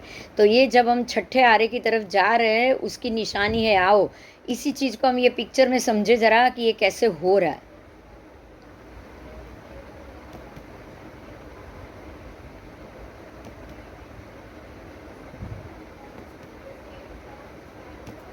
आओ, और ये किनारी है जगती की। अब धीरे धीरे ये तो ऊपर ढाल में है। अगर ढाल नहीं होता ना तो कब तक बहुत सारा पानी आ चुका होता, आता कि नहीं? हाँ, अगर स्लोप होता तो बहुत सारा डूब चुका होता। लेकिन ये ढाल में है, चढ़ाई में है, इसीलिए थोड़ा थोड़ा पानी अपनी जगह करते करते करते अपनी जो सरफेस है उसको बढ़ा रहा है, बराबर अपनी ऊंचाई बढ़ा रहा है। इसलिए पानी धीरे धीरे अंदर आ रहा है और धीरे धीरे ये बाहर का भरत क्षेत्र के 6 खंड वाला जो भाग है वो धीरे धीरे पानी के अंदर उतरता जा रहा है। ठीक है, समझ में आ गया? यस। आओ ना, अजीतनाथ भगवान के वक्त से हो रही है तो धीरे धीरे छठे आरे तक तो बहुत सारा पानी अंदर आ गया होगा, बहुत सारे नगर डूब जाएंगे।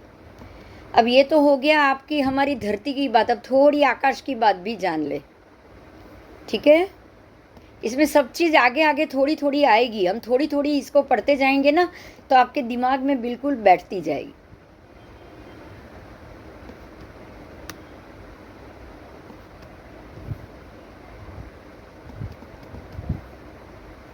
अब यहाँ आपको देवलोक का पिक्चर आया है। ये हम ऊपर की बात कर रहे हैं, मेरू के ऊपर। जैसे जैसे आप बहुत करोड़ों करोड़ों योजन ऊपर जाओगे तब आपको ये व्यवस्था मिलेगी। सौधर्म, ईशान, सनत, महेंद्र, ये चारों देवलोक एक ही राज के अंदर, एक ही राज में, जो 9वां राज लिखा है वो, ठीक है? उसके बाद ये 2, फिर और 2, फिर और 2, फिर और 2, ऐसे 12 जाएंगे। तो 12 राजलोक मिलकर 6 राज में आ जाएंगे ना, 2 2 2 2, 6 राज में ही आएंगे। नीचे 7 राज है नारकी, और 6 दो 12, 12 देवलोक में भी 6 नहीं, ये ऊपर के 4 तो साथ में है। ऊपर के 4 9 10 11 12 एक ही में है। तो 7 नारकी नीचे, 8वें राज में तिर्यक लोक, उसके बाद ऊपर के 5 राज में 12 देवलोक आ गए। तो 8 और 5 13 हो गए, और जो 14वां है उसमें 9 ग्रेवेयक और ये 5 अनुत्तर, ये 14वां। तो 14 राजलोक के अंदर इस प्रकार से पूरी व्यवस्था आ गई, और 14 राजलोक के बाहर ये सिद्धशिला। ठीक है, अब ये पूरा आप अभी तो आप ऐसे पिक्चर में देख लो, फिर धीरे धीरे हम इसको समझते हैं। आओ, ये दोनों 1 2 3 4, ये चारों एक ही रज्जू में गिनना है। ठीक है, ये चारों को एक ही रज्जू में गिनना है। उसके बाद ये 2, मतलब ये एक रज्जू हुआ, ये दूसरा रज्जू हुआ, फिर ये, और 5 6 7 8, ये तीसरा रज्जू हुआ, और 9 10 11 12 का एक चौथा रज्जू हुआ। उसके ऊपर 9 ग्रेवेक और ये दोनों एक रज्जू हुआ। आपको ये संख्या नहीं देखनी है, इसके मैं अलग से आपको पिक्चर बताऊंगी, क्योंकि हर एक पिक्चर में ये सही लिखा हुआ आपको नहीं मिलेगा। अभी इसी चीज़ को ज़रा हम अलग रूप से भी समझ रहे हैं। आओ देखो, अभी 7 नारकी की बात हुई है।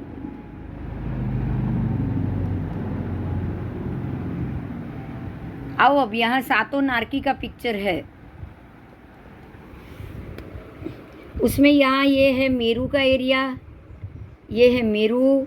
मेरू 1 लाख ऊंचा है और बराबर मेरू के नीचे ये 1000 योजन ऊंडाई, और इस ऊंडाई के अंदर आपको यहाँ 4 अष्टरूचक मिलेंगे।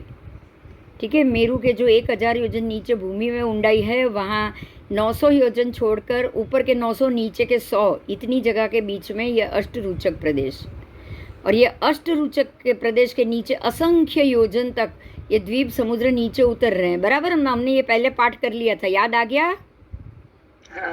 हाँ, असंख्य योजन तक ये नीचे उतरता जाएगा 2.5 द्वीप, उसके बाद नीचे रत्नप्रभा शुरू होगा। तो ये जो असंख्य योजन नीचे उतरा और जो ये खाली भाग है उसको क्या कहेंगे? रत्नप्रभा का आकाश खंड। बराबर, इसको हम मानेंगे रत्नप्रभा का आकाश खंड। और बराबर ये आकाश खंड के बाद जो सीधी रत्नप्रभा शुरू हो जाएगी ना, बराबर उसके ऊपर की भूमि देखो, ये यहाँ ये आपको बिल्कुल छोटा सा टपका दिख रहा है, ये है रत्नप्रभा के रुचक उपलक्षित समभूमि भाग। ये बिल्कुल समभूमि भाग, क्योंकि ये रुचक के नीचे ही है, बराबर है ना, ये रुचक की लाइन में ही है। और ये है रत्नप्रभा का समभूमि भाग, क्योंकि ये सीधा भाग, यहाँ से रत्नप्रभा नारकी शुरू हो रही है। बराबर, हाँ या ना? हाँ। अब आप देखो 7 नारकी नीचे कितनी,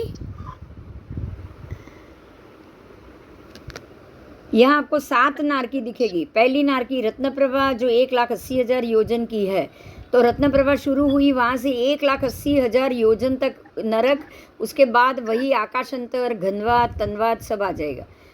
ठीक है, उसके बाद सरकरा प्रभा 1,32,000 योजन की, उसके बाद फिर से वही आकाश अंतर और घनवात तनवात, उसके बाद वालू का प्रभा 1,28,000 की, ये तीसरी नारकी, फिर से अवकाश अंतर घनवात तनवात, उसके बाद चौथी नारकी है पंख प्रभा 1,20,000 की, उसके बाद फिर से अवकाश अंतर तनवात घनवात, उसके बाद आएगी धूम प्रभा नारकी जो अधोलोक के मध्य भाग कहा गया है उसको, और ये धूम प्रभा जो नारकी है वो है 1,18,000 योजन।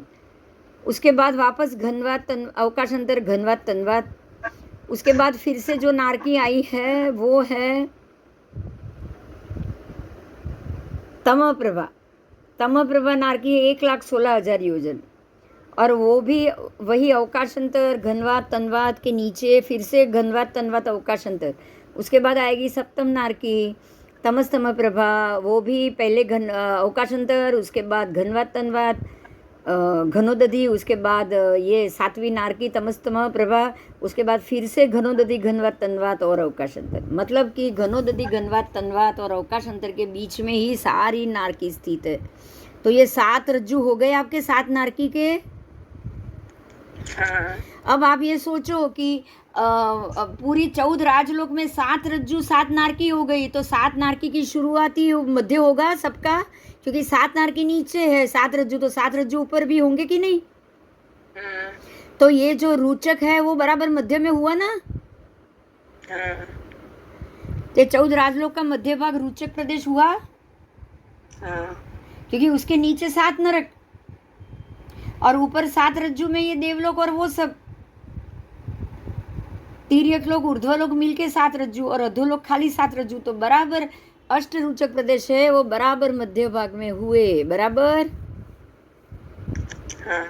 बराबर। अब यहाँ आपको सब नारकी में क्या क्या पीड़ा है 7 में वो बताया गया है। ये सिर्फ पिक्चर है, हम इसके लिए अभी फलादेश में नहीं जाएंगे, अभी तो हम खाली भूगोल समझेंगे। ठीक है, वो है कि कहाँ से कहाँ कितनी जगह छोड़नी है, अब वो पाठ आएगा। समझ में आया? मैंने तो बोल दिया कि भाई रत्नप्रभा नारकी के ऊपर असंख्य योजन जाने के बाद अष्टरूचक है, लेकिन लिखा हुआ भी होना चाहिए कि नहीं? आपको उसका पाठ भी तो मिलना चाहिए ना। हाँ, तो अब हम ये पढ़ेंगे। अब प्रश्न किया है गौतम स्वामी ने, हे भगवान, पर्याप्ता और अपर्याप्ता अनुत्तर उपवातिक देवों के स्थान कहाँ है? भगवान गौतम स्वामी पूछ रहे भगवान देवों के स्थान का है। तब भगवान बता, देखो गौतम स्वामी को केवल ज्ञान नहीं हुआ है तो उनकी तो जिज्ञासा होगी ना हमारे ही जैसे क्वेश्चन करने की होगी। तो वो जब तक केवल ज्ञान नहीं है, गौतम स्वामी ने बहुत सवाल किए भगवान से कि भाई ये रत्न प्रभा, भगवान कह रहे हैं हे गौतम, इस रत्न प्रभा पृथ्वी से बराबर सम और रमणीय भूमि प्रदेश के ऊपर आप ये रत्न प्रभा जो पृथ्वी है उसके जो सम रमणीय भूमि प्रदेश है उसके ऊपर जाने के बाद जब सूर्य चंद्र ग्रहगण नक्षत्र तारा रूप वो सारा, उससे भी ऊपर बहुत सैकड़ों योजन, हजार लाख कोटा कोटि योजन जब आप ऊपर जाओगे तब आपको सौधर्म ईशान से लेके अंतिम 9 ग्रहवेयक तक सारे देवलोक के विमान स्थित मिलेंगे। और ये बिल्कुल रज रहित, क्योंकि जितना ऊपर जाओगे उतना ये 318 ग्रहवेयक विमान, 9 ग्रहवेयक तो पर एक के अंदर और भी संख्या के विमान होने के कारण कितने विमान है टोटल? 318 9 ग्रहवेयक के विमान है। अब उस विमान से भी ऊपर, मतलब पूरा भगवान बता रहे हैं, उस विमान से भी सारे वो क्रॉस करने के बाद आप जैसे ही अत्यंत और भी अत्यंत दूर जाओगे तब रज रहित, बिल्कुल भी मैल रहित, निर्मल, अंधकार रहित, क्योंकि यहाँ अंधेरा तो है ही नहीं, यहाँ बिल्कुल जैसे जैसे ऊपर जाओगे उजास ही मिलेगा, अंधकार रहित, विशुद्ध से बिल्कुल भी अशुद्ध नहीं, ऐसी पांचों दिशा में 5 बड़े मोटे अनुत्तर महाविमान कहे गए हैं। समझ में आया? 9 ग्रहवेयक के ऊपर 5 महाविमान है जिसको अनुत्तर विमान बोला गया। अनुत्तर का मतलब क्या कि जिसके उत्तर में कुछ नहीं है। अब ये उत्तर में देवलोक समाप्त हो गया, समझ में आया? अनुत्तर का मतलब अब उसके उत्तर में, मतलब उसके ऊपर पीछे के भाग में आपको कुछ नहीं मिलेगा। अब इसके उत्तर में खाली देवलोक समाप्त हो गया, ये लास्ट है, देवलोक के लास्ट है, इसलिए उसको अनुत्तर कहा गया। तो ये अनुत्तर विमान जो है वो बिल्कुल निर्मल, रज रहित, अंधकार रहित, विशुद्ध, और 5 दिशा में 5 दिशा में अत्यंत बड़े बड़े ऐसे 5 दिशा कैसे कहेंगे? तो पूर्व, पश्चिम, उत्तर, दक्षिण और बराबर मध्य, ऐसे 5, ठीक है? बराबर मध्य में भी एक है। तो इस प्रकार से 5 बड़े अनुत्तर महाविमान है। उनके नाम है विजय, वैजयंत, जयंत, अपराजित और सर्वार्थ सिद्ध। ऐसे ये 4-5 विमान है। एक ध्यान दीजिए, जैसे ये विजय, वैजयंत, जयंत, अपराजित जो 4 विमान है ना, वो 4 पूर्व, पश्चिम, उत्तर, दक्षिण के हैं और वही 4 नीचे के द्वार भी है। ध्यान दीजिएगा, पूर्व का जो जम्बूद्वीप का द्वार है उसका नाम विजय, तो ऊपर पूर्व में जो अनुत्तर विमान है उसका नाम भी विजय। समझ में आ गई है मेरी बात?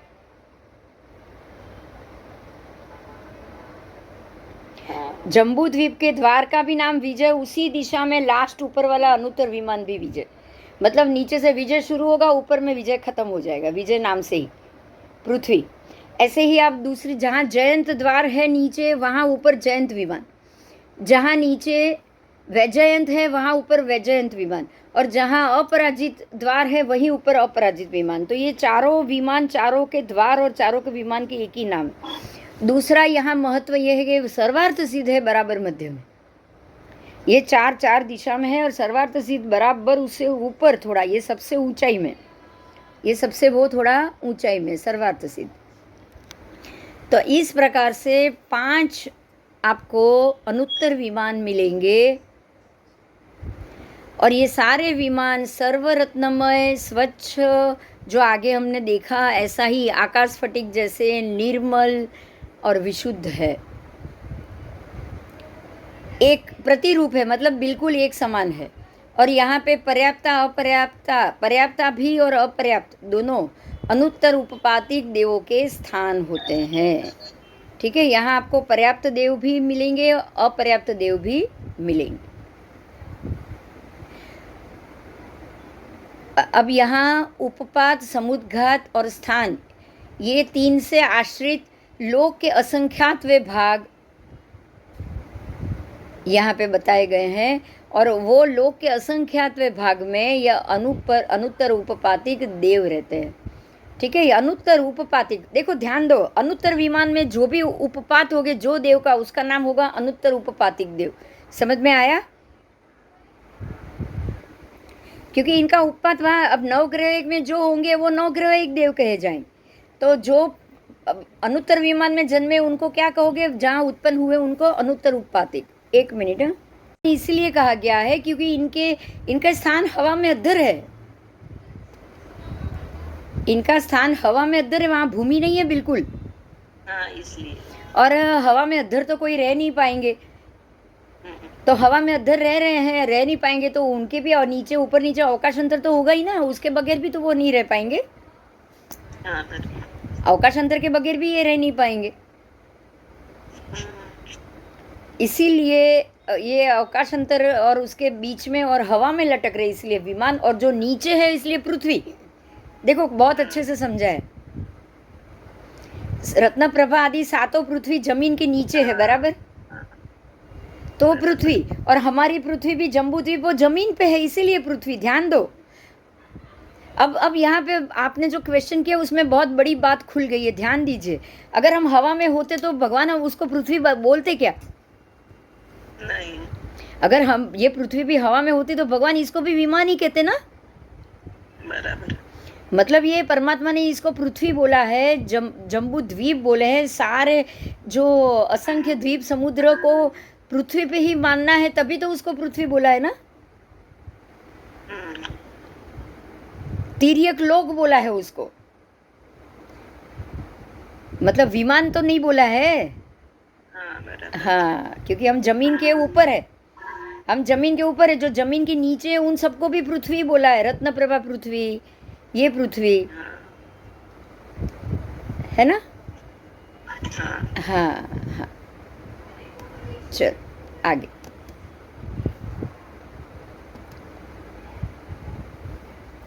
तो इस तरह से असंख्य कोटा कोटि योजन ऊपर जाने के बाद ये सब। हाँ, अब ये जो अनुत्तर में, जो अनुत्तर विमानों में जो देवों का उपपात होता है, वो देवों की स्थिति बताई है कि यहाँ समान बल, सबके बल समान, सबके प्रभाव समान, मतलब उनको जो शक्ति मिलती है ना वो बिल्कुल एक समान। हाँ, अगर उसमें से सारे एक ही भव में मोक्ष जाने वाले हो या एक दो भव तीसरे भव में जाने वाले हो, उनके कर्म का हिसाब अलग होता है, लेकिन सबको स्थिति समान मिल रही है। समझ में आया? हाँ, उनकी शक्ति, उनकी स्थिति सबको एक समान। जैसे कि ये बिल्कुल समान प्रभाव वाले, महासुख भोगने वाले, इंद्र रहित, मतलब इनके ऊपर कोई इंद्र नहीं होते, यही इंद्र है, इनके ऊपर कोई राजा नहीं है। प्रेष, चाकर रहित, प्रेष्य मतलब कोई दूत या कोई चाकर तो उनको चाहिए ही नहीं। तो ना कोई राजा है ना कोई नौकर है, उनको वहाँ से खड़ा भी नहीं होना, उनको तो वहाँ से देखना है, उठना भी नहीं है। सीधे अपनी शैया में सोते सोते ही सब चीज़ देखते रहते बस।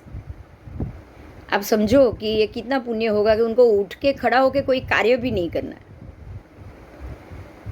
पुरोहित रहित, मतलब कोई सलाहकार रहित, खुद ही बहुत बुद्धिशाली, और अहम इंद्र, खुद एक इंद्र के समान, ये देवगण को कहा गया है।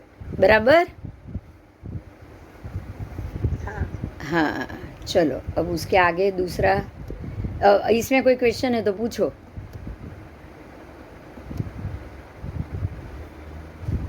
है कोई क्वेश्चन?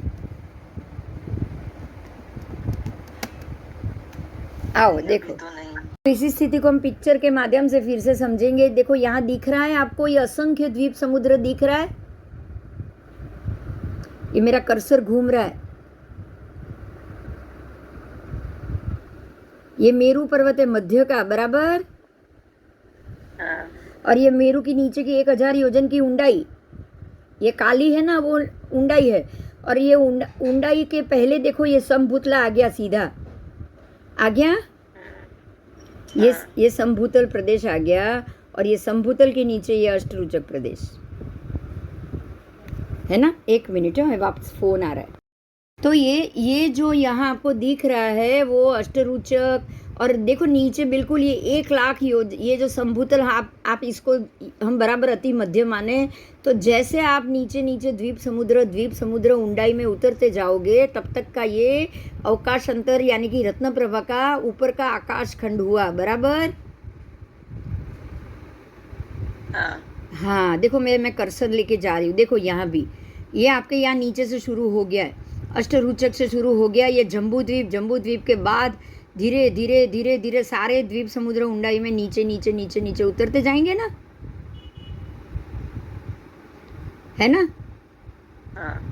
तो ये हो गया पूरा अवकाश अंतर रत्न प्रभा के ऊपर का आकाश खंड। और संभूतल कहाँ होगा? यहाँ होगा नीचे, सीधी जमीन यही आएगी, रत्न प्रभा के ऊपर ही सीधी जमीन आएगी ना, क्योंकि यहाँ तक तो समुद्र आएंगे, यहाँ एक एक नीचे नीचे तक समुद्र उतरेंगे, तो यहाँ तो आपको सीधी जमीन तो मिलेगी नहीं, बराबर। तो सीधी जमीन हमको यहाँ मिलेगी एक और दूसरी यहाँ मिलेगी नीचे, बराबर। तो यहाँ संभूतला आएगी, वो तो जम्बू द्वीप तिर्यक लोक की आएगी, और ये संभूतला कहाँ आएगी? रत्न प्रभा की आएगी। मतलब ये भी संभूतल है और ये भी संभूतल है, बराबर। अब ये दोनों संभूतल के बीच में तो अवकाश अंतर ही है ना, ये भी संभूतल पर बीच में क्या है? अवकाश अंतर। यहाँ कोई जमीन नहीं है बीच में, बराबर। बस चल, अब हम इसको कहाँ कहेंगे? मंडल कहाँ कहेंगे? तो ये रत्न प्रभा की पृथ्वी यहाँ भी है और यहाँ भी है, दोनों में है कि नहीं? रत्न प्रभा की पृथ्वी यहाँ से भी शुरू मानी जाएगी और यहाँ से भी मानी जाएगी ना, क्योंकि असंख्य अवकाश अंतर तो रत्न प्रभा का ही हुआ ना, आकाश खंड तो उसका ही हुआ ना। यस। उसके बाद है रत्न प्रभा नरक पृथ्वी। आओ थोड़ी रत्न प्रभा नरक पृथ्वी भी समझ लेते हैं, आपके सामने पिक्चर है, आओ देखो, ये रत्न प्रभा नरक पृथ्वी का पिक्चर है, बराबर। आप आओ तो यहाँ दिखोगे, देखो ये जो है ना, सबसे पहले घनोदधि वलय आप पढ़ सकते हो ना,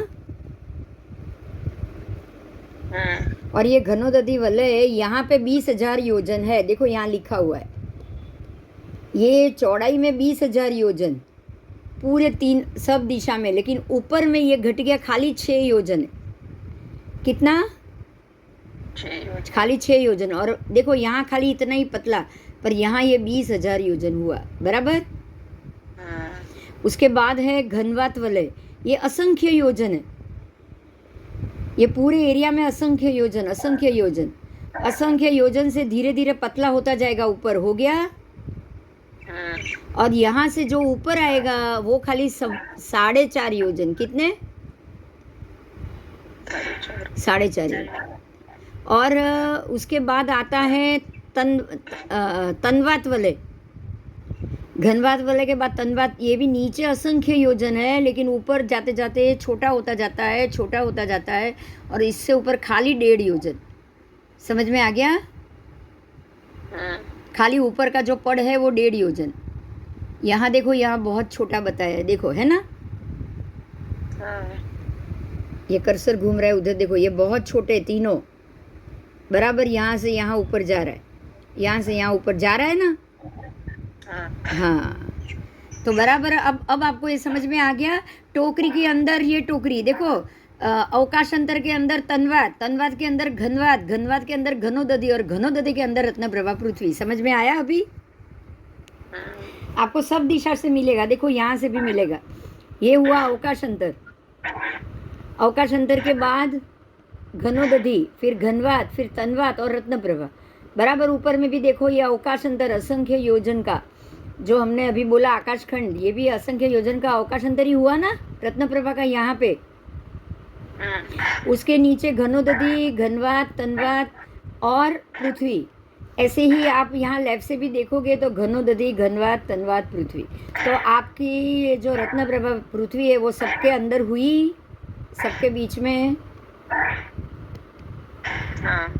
सबके बीच में आ गई रत्न प्रभा नरक पृथ्वी। मुझे लग रहा है आपको ये आज पाठ समझ में आ गया बराबर। बोलो, कोई प्रश्न है?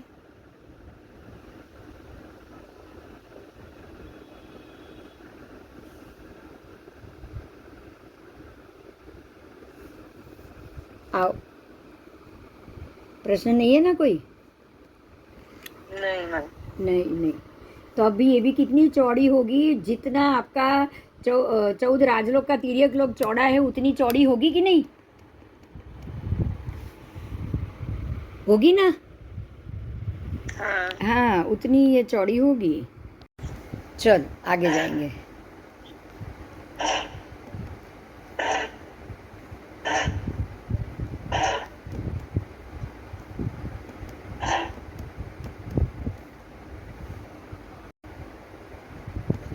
आओ, अब ये रत्नप्रभा नरक पृथ्वी के अंदर की थोड़ी बात की है। रत्नप्रभा पृथ्वी के अंदर जो नरक है वो कितने विशाल है। तो ये 3000 योजन के नरक, एक एक जो नरक है वो 3000 योजन विशाल, ठीक है, 3-3 हजार योजन विशाल है। और 1000 योजन घन है, घन। और पीठ के ऊपर के भाग में 1000 योजन तक वो सुशीर है, पीठ के ऊपर के भाग में।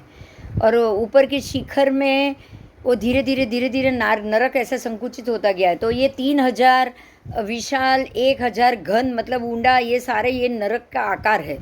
नरक जो अंदर अंदर जितने भी नरक है ना वो सबके आकार इस प्रकार से।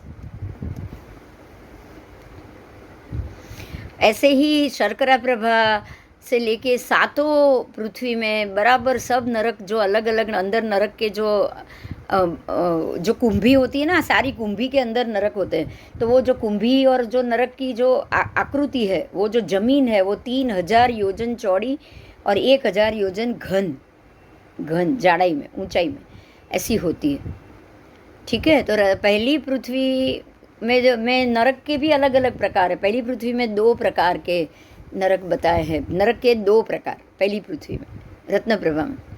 तो संख्यात योजन विस्तार वाले और असंख्यात योजन विस्तार, 2 प्रकार में क्या है, तो जो कुछ नरक है संख्यात योजन का विस्तार और कुछ नरक ऐसी है जो असंख्यात योजन के विस्तार वाले।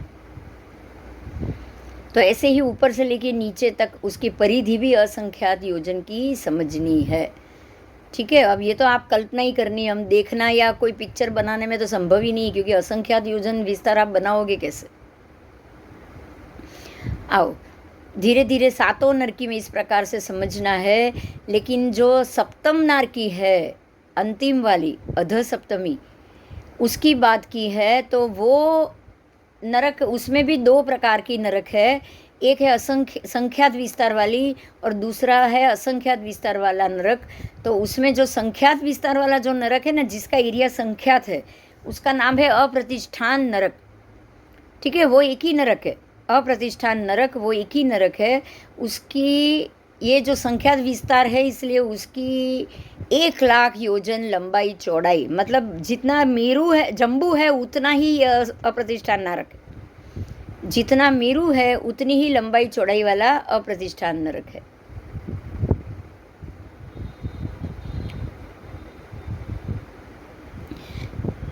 उसकी परिधि भी 3,16,227, 3 कोस, 128 धनुष, 13.5 अंगुल से अधिक, मतलब जितनी जम्बू की परिधि है उतनी ही ये नरक की भी परिधि। समझ में आ रही है ये बात? जितनी जम्बू की परिधि है उतनी ही ये सप्तम नरक के, ये एक ही नरक है अप्रतिष्ठान नरक, उसकी परिधि ही बताई। पीड़ा अलग अलग है। हाँ, सबकी पीड़ा अलग होती है भाई, इसीलिए तो वो नरक के सातमाમાં બી બંનેની પીડા અલગ હોય। हाँ। अब असंख्यात में क्या है, असंख्यात में तो हम लोग मनुष्य जाएंगे ही नहीं, कोई भी नरक देव वो जाएंगे नहीं वहाँ। उसके नरक की पृथ्वी बताइए खाली, बस। देखो इसको 1 मिनट में फ़ोन ले रही हो, 1 मिनट। चल, तो यहाँ आपको ये समझना है कि वो जो नरकावास है असंख्यात योजन कैसे, आप देखो जितनी पृथ्वी ऐसे जाएगी तो ऐसे वो 45 लाख योजन के बाहर भी तो निकलेगी ना जगह, तो निकलेगी कि नहीं? आओ मैं आपको आकृति बताती हूँ, आओ आओ 1 मिनट। हाँ,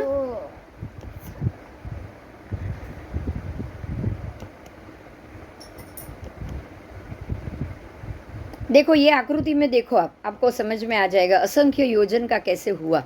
आओ, समझ में आ रहा है आपको? देखो ये जो है ना पहली नारकी, ये तो 45 लाख योजन के अंदर ही आ गई ना, ये असंख्य द्वीप समुद्र में आई कि नहीं? रत्न प्रभा, आवाज आ रही है मेरी? हाँ, अब खाली 45 लाख योजन तो बहुत 2.5 द्वीप ही हुआ, लेकिन ये तो रत्न प्रभा तो पूरे असंख्य द्वीप समुद्र तक है कि नहीं, तिर्यक लोक के। तो अब आप धीरे धीरे आओ, देखो ये भी निकल रहा है बाहर तक, एरिया बाहर निकल रहा है। जीव तो ये अंदर ही होगा, भुंगली के अंदर ही होगा, पर ये बाहर निकल रहा है कि नहीं निकल रहा है एरिया? हाँ, तो ये तो आएगा तो असंख्य योजन की नरक पृथ्वी बोलोगे ना। ये पृथ्वी तो यहाँ तक है ही, पृथ्वी तो यहाँ तक है ही। तो संख्यात कहाँ तक आएगी? खाली 45 लाख योजन तक की संख्यात, बाकी सारी असंख्यात आ गई जमीन। ये त्रस्काय के अंदर ही, खाली इतने भूंगली के अंदर ही असंख्यात है, और ये तो बाहर भी निकली हुई है। यहाँ तो ये बाहर के एरिया में भी निकली हुई है, त्रस्काय त्रस नाड़ी के बाहर भी निकला हुआ है, बराबर 7वीं लाख तक। तो ये असंख्य योजन इसके लिए कहा जाता है। खाली 45 लाख योजन तो इतनी ही, ये त्रस नाड़ी ही असंख्य योजन की, एक रज्जु की मतलब असंख्य योजन की, ये पूरी त्रस नाड़ी ही असंख्य योजन की। तो ये सारा नारकी का एरिया असंख्य योजन के नरकावास हुए कि नहीं हुए? हुए, बराबर। चलो, हर एक नरक पृथ्वी की बात की है कि ये रत्न प्रभा पृथ्वी के नरकावास के वर्ण कैसे है, मतलब अंदर का रंग क्या है, जो भी जीव है उसके वर्ण कैसे हैं, पृथ्वी का, जमीन का वर्ण क्या है, ये सब पूछा गया है। तो यहाँ कह रहे हैं परमात्मा, क्या कह रहे हैं सुनो, कि ये नरकावास का जो रंग है वो काला और काले के जैसे ही अवभासित हो, ऐसे रंग, मतलब वो इतना घना काला, काला काला में भी इतने ज़्यादा कलर होते हैं, ब्लैक में भी ज़्यादा अलग अलग बहुत कलर होते हैं। आप देखो इसमें ये जो मैंने पहना आपको ब्लैक के ही अलग अलग कलर मिल रहे हैं ना। इसमें जितना ज़्यादा ब्लैक होगा वो ज़्यादा डरावना होगा, होगा कि नहीं? आप अंधेरे में चलो और थोड़े थोड़े उजास में चलो, में फ़र्क होता है, होता है। तो यहाँ भगवान कह रहे हैं कि ये काले और काला रंग के अवभासित रंग वाले होने से रुआड़े खड़े हो जाए, ऐसे भयंकर त्रास उत्पन्न करने वाले, बिल्कुल डरावने और अत्यंत कृष्ण वर्ण वाला नरकावास का रंग होता है। इतना काला, इतना काला, इतना अंधेरा, ऐसा ही उसका वर्ण है, रंग ही ऐसा, प्रकाश ही काला है। तो आप अंदर अंदर जाते जाओगे, ऐसे ऐसे काला रंग बढ़ता जाएगा ऐसे। तो और ऊपर से नारकी के जीवों की चीखने चिल्लाने की आवाज़, तो आपको भयंकर फील होगा कि नहीं होगा? बोलो, कैसा त्रास लगेगा? ऐसा तमस्तम अंतिम तक यही वर्ण रहेगा। यहाँ कुछ भी आपको अंधेरे के सिवा कुछ है ही नहीं, खाली अंधेरा है। जो नरकावास है ना, नरक के अंदर खाली अंधेरा है। अब ये तो रंग बोला है, अब गंध की बात की है, ये रंग हो गया। अब नरकों में किस प्रकार की गंध है, सुनो, ये भी सुनने जैसा है। गंध कैसी है? तो मरे हुए सांप का क्लेवर। अब सबकी शरीर की बात आपको पता है, एक चूहा मर जाए तो कितनी बास आएगी? 24 घंटे के अंदर, है ना?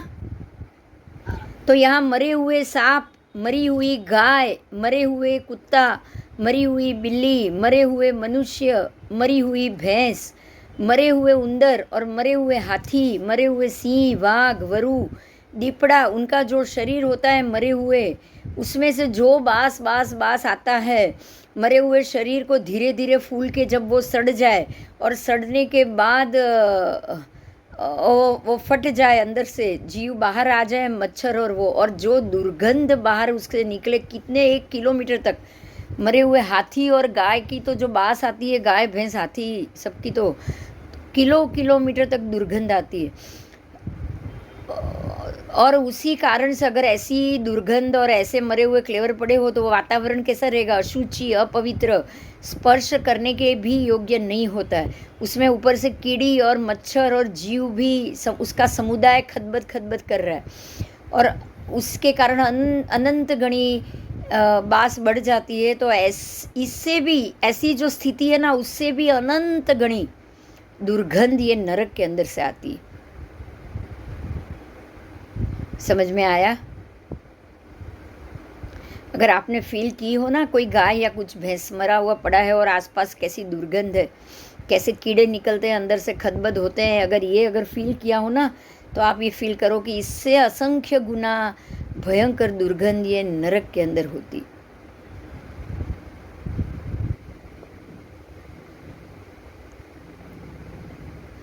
ठीक है, इस प्रकार से तमस्तम पृथ्वी के नरक पर्यंत ये ऐसी ही दुर्गंध होती है। तब वर्ण हो गई, गंध हो गया, 2 हो गया। समझ में आ गया? अभी मैं स्पर्श लूं। हाँ, अब ये स्पर्श की बात की है भाई, उनके नरक के जीवों के स्पर्श एक दूसरे को कैसे, मैं आपको छू, आप मुझे छुओ तो हमको तो ये स्पर्श अच्छा लगेगा, लेकिन नारकी का एक जीव दूसरे जीव को जब स्पर्श करेगा या फिर ये नरक पृथ्वी को स्पर्श करेगा तो क्या फल होगा। तो यहाँ ये बताया हुआ है कि वो कैसे फील करते हैं। तो हे भगवान, ये रत्न प्रभा पृथ्वी में जो नरक है वो सब कैसी, उनका स्पर्श कैसा होता है। तब कहते हैं कि हे गौतम, तलवार के जैसा स्पर्श होता है। आप सोचो, तलवार आपको छू जाए और कितनी पीड़ा होगी। ऐसे ही एक जीव दूसरे जीव के शरीर को स्पर्श कर ले या नारकी की पृथ्वी को स्पर्श कर ले तो तलवार की तरह उसको पीड़ा होगी। और जैसे ही तलवार उंगली पे कट जाए उंगली तो खून निकलने लगता है, वैसे ही वो नारकी के शरीर में से वो पृथ्वी को छूते ही उसके शरीर को कट जाता है और उसमें से खून निकलने लगता है। ऐसी पीड़ा होती, अस्त्रे की धार जैसी।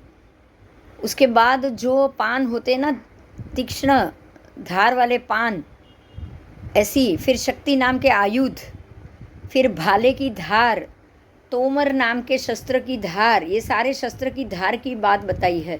जैसी उसकी धार होती है वैसी वैसी ये पृथ्वी का स्पर्श होता है, और नरक के जीवों का भी स्पर्श ऐसा ही होता है। उसके बाद शूल का अग्रभाग, शूल कांटे की चुभन जैसा। बाण अगर आपको लग जाए तो उसकी पीड़ा। लकड़ी के अग्रभाग, फिर भिंडी पाल के अग्रभाग, सॉय होती ना, सुई के अग्रभाग आपको लग जाए तो क्या होगा। फिर बिच्छू के डंक होता है ना, बिल्कुल ऐसी पीड़ा वाला है। अंगारा अगर आप पकड़ लो हाथ में और स्पर्श कर लो तो ऐसी पीड़ा होगी नारकी के जीव के शरीर को। अग्नि की ज्वाला में अगर आपका हाथ जल जाए और जो पीड़ा होगी वैसी पीड़ा। फिर मुरमर अग्नि, मतलब जो पड़ा जलता ही रहता हो वो अग्नि। अलात नाम का एक जलता हुआ लकड़ा, उसकी अग्नि। फिर शुद्ध अग्नि, बिजली भी अगर आपको लग जाए, करंट लग जाए तो ऐसी पीड़ा। और उससे भी, ये तो सारे एग्जाम्पल है जो हम समझ सकते हैं, लेकिन उससे भी अधिकतर अनिष्ट, अकांत, अप्रिय, अमनोमतर, ऐसी आपको अप्रिय, बिल्कुल मन को पसंद ना आए, पीड़ा मिले, ऐसा उसका स्पर्श होता है। नरक के जीव एक दूसरे को छुएंगे तो भी ऐसी पीड़ा, और नरक का जीव नरक की पृथ्वी को छुएंगे ना तो भी ऐसा पीड़ा। समझ में आ गया? आपको वर्ण, गंध, रस और स्पर्श बता दिया नरक के जीवों का। बराबर?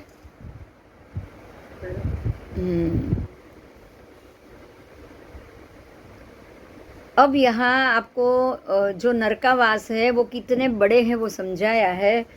जम्बू द्वीप का जो ये द्वीप है, वो द्वीप सभी समुद्र और द्वीप के मध्य में है, सबसे छोटा है। ऐसा ये जो द्वीप है वो ऐसे द्वीप को, चाहे वो सबसे छोटा लेकिन 3,16,000 की उसकी परिधि है, इतने बड़े द्वीप को अगर कोई देव, ध्यान से सुनिए, हाँ, अगर कोई देव बड़ा जिसकी शक्ति हो, बड़ी ताकत हो, बहुत ही फास्ट वो चल पाए, पूरे परिधि को घूम पाए, ऐसा अगर 3 चपटी आप बजाओ, 1 2 3, और 3 चपटी के समय में वो देव पूरे जम्बू द्वीप में, पूरे के पूरे जम्बू द्वीप को चक्कर लगाए। कितनी बार? 21 बार चक्कर लगाए। कितनी बार? 21 आप खाली 1 चपटी में 7 चक्कर लगा लिया, 3,16,000 की परिधि, मतलब वो देव कितना शक्तिशाली होगा सोचो। ऐसे 3 चपटी के समय में वो 21 बार, मतलब उसकी स्पीड समझ में आ गई। तो इतनी स्पीड में वो जब भागे, समझो खाली ये देव अगर इतनी स्पीड में चलता जाए कहाँ से कहाँ तक, तो वो इतनी चपल, चंड और शीघ्र, परम उत्कृष्ट स्पीड से, वेग से, शत्रु पक्ष की गति को भी जीतने वाली ऐसी उसकी गति से वो कम से कम 1 दिन, 2 दिन, 3 दिन, ज़्यादा से ज़्यादा 6 महीना तक वो ऐसे इतनी स्पीड से वो जाए ना, तो भी वो ये रत्नप्रभा नारकी को के एरिया को पार नहीं कर सकता। समझ में आया? इतनी बड़ी उसकी साइज है। आप सोचो कि ये पूरे 3,16,000 के जम्बू द्वीप को आप 3 चपटी में 21 बार वो घूम के आ जाए, 21 बार, लेकिन वो ये स्पीड से अगर घूमे, ये रत्नप्रभा को क्रॉस करने जाए, तो 6 महीने में भी वो उसको पार नहीं कर सकता।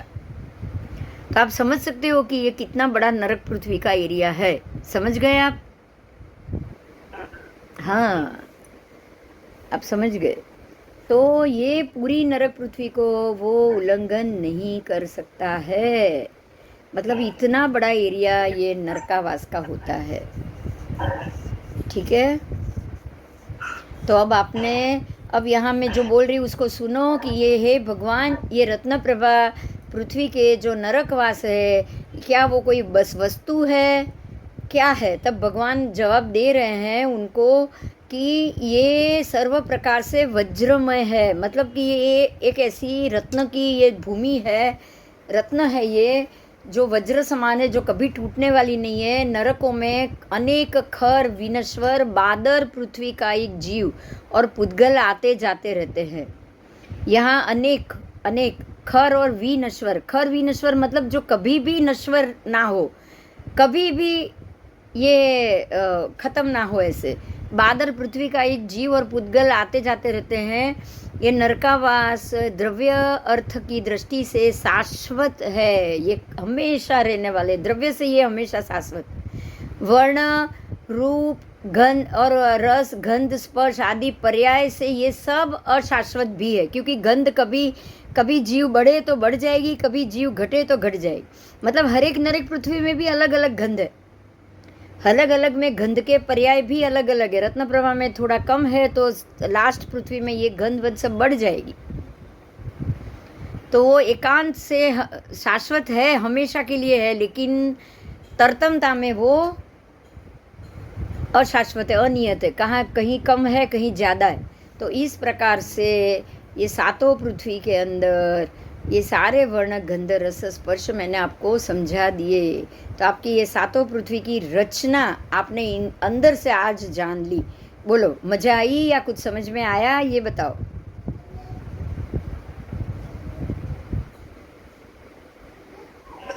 समझ में आया ना, बहुत भयानक है। हाँ, समझ में आया ना। ये तो मैंने बहुत शॉर्ट में समझाया। बाकी भगवान ने तो भगवती सूत्र में प्रत्येक पृथ्वी की इतनी ज़्यादा डिटेल दी है कि अब ये तो हमारे सारे दिमाग से ऊपर चले जाए। तो आपको ओवरऑल पूरा लेकिन अच्छी तरह से समझ में आ जाए, वो सिस्टम से मैंने आपको समझाया है। बराबर ना? हाँ। तो ये हुआ हमारा ये पूरा आपको आज का लेक्चर। अब आपको मैं ये समझाऊं, जैसे कि ये पूरा 14 राजलोक का एरिया है, देखा लंबाई, ये एंड से ये एंड, लेकिन उसमें आपकी पृथ्वी इतनी है, कितनी है? एक रज्जू, ऐसी गोल, ऐसी ही गोल, एक रज्जू ऐसा ही ऊपर से गोल, नीचे से गोल, तो ये एक रज्जू गोल हुआ। और ये इतनी जो लंबाई हुई, ये असंख्य द्वीप समुद्र हो गई। हाँ बराबर ना, समझ में आ गया ना? हाँ हाँ, जैसे ये गोले में ये एरिया बढ़ रहा है, ऐसे एरिया बढ़ रहा है दोनों तरफ, तो सब जगह बढ़ेगा ना एरिया, पूरे गोल ही बढ़ता जाएगा ना। बढ़ता जाएगा। बस तो आपको ऐसे समझना है, ये असंख्य द्वीप समुद्र है, असंख्य द्वीप समुद्र। ये आपके एक रज्जू के अंदर ही आ गए। जो भी असंख्य द्वीप समुद्र है वो खाली एक रज्जू के अंदर आ गए। जम्बू से लेके यहाँ, जम्बू से लेके स्वयंभू रमण समुद्र तक सब आ गए। बराबर, असंख्य इसके अंदर ही आ गए। हाँ सर मैंने हाथ से नहीं स्केल होता, नहीं नहीं नहीं, वो गलती से हो जाता। हाँ हाँ, कोई बात नहीं। ये असंख्य द्वीप समुद्र तो इसके अंदर ही आ गए ना, इतने में ही आ गए। तो ये बाकी का एरिया है, वो क्या हुआ? बाहर का एरिया हुआ। हाँ बराबर। बराबर। तो ये त्रस नाड़ी है जो असंख्य द्वीप समुद्र की है। अब उसके नीचे जैसे जैसे आप 7वीं नारकी तक उतरोगे तो ये प्रदेश बढ़ रहा है कि नहीं बढ़ रहा है? बढ़ रहा है। तो जो प्रदेश बढ़ रहा है, ये जो प्रदेश बढ़ रहा है वो आपके असंख्य द्वीप समुद्र इस प्रकार से बढ़ रहा है। बराबर, जीव खाली इसके अंदर मिलेंगे त्रस नाड़ी में, ये त्रस नाड़ी, जीव इसके अंदर मिलेंगे, लेकिन पृथ्वी तो यहाँ मिलेगी ना। जैसे नीचे तक तो पोल ऐसे चौड़ी चौड़ी पृथ्वी हो रही है। हाँ आपने वो पिक्चर में देखा ना, नीचे तक तो नारकी चौड़ी हो रही है ना, यहाँ तक तो जीव बीच में ही है, लेकिन पृथ्वी तो है ना चारों तरफ। हाँ तो पृथ्वी है तो एकेंद्रीय जीव भी तो होंगे ना पृथ्वी के। तो होंगे। पृथ्वी के तो जीव होंगे ही, पुद्गल और जो बादर जीव, बादर एकेंद्रीय है वो तो होंगे ही ना। बाकी के पृथ्वी में तो आपको मिलना ही मिलना है। बराबर बराबर। और उसके बाद अलोक, ये यहाँ तक तो लोक ही है ना। मैं ये कहूंगी जो ऐसे उतर रहा है, ऐसे देखो, अब समझ में आ गया? हाँ ऐसे ही उतर रही है ना 7वीं नारकी। हाँ नीचे के भाग में चौड़ा हो गया। हो गया। तो जो चौड़ा हो गया वो तो जमीन पूरा लोक ही है, समझो इतना। लोक ऐसा है तो ये जो नीचे का आकार है वो भी लोकी हुआ ना। हाँ हाँ, ये भी लोकी हुआ। देखो अब समझ में आ जाएगा। देखो ये जो लकड़ी वाला नीचे की 7वीं नारकी का एरिया है वो भी हुआ तो लोकी ना। हाँ हाँ, उसमें से आप छोटे से एरिया में खाली आपको एक रज्जू के अंदर जीव मिलेंगे, लेकिन एक रज्जू के बाहर का, ये एक रज्जू में जीव, लेकिन एक रज्जू के बाहर के नीचे के भाग में तो पृथ्वी तो है ही, तो आपको वहाँ बादर एकेंद्रीय तो मिलेंगे ही मिलेंगे ना। हाँ हाँ बराबर। तो ये हमारी और उसके बाद यहाँ से बाहर का एरिया अलोक है, तो वहाँ आपको कुछ नहीं मिलेगा,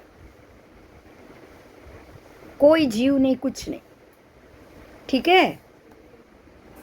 अब जब मिलेंगे ना तब सामने बैठ के पिक्चर से बहुत अच्छे से समझा दूंगी ना, समझ में आ जाएगा।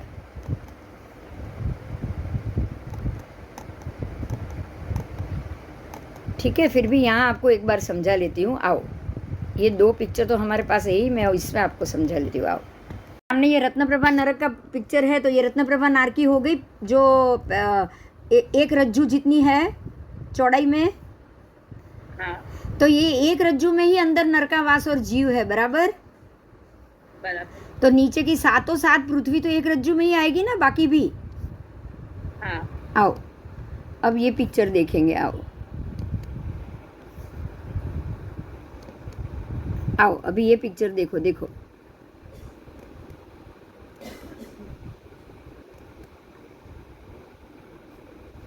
देखो कहाँ चला गया।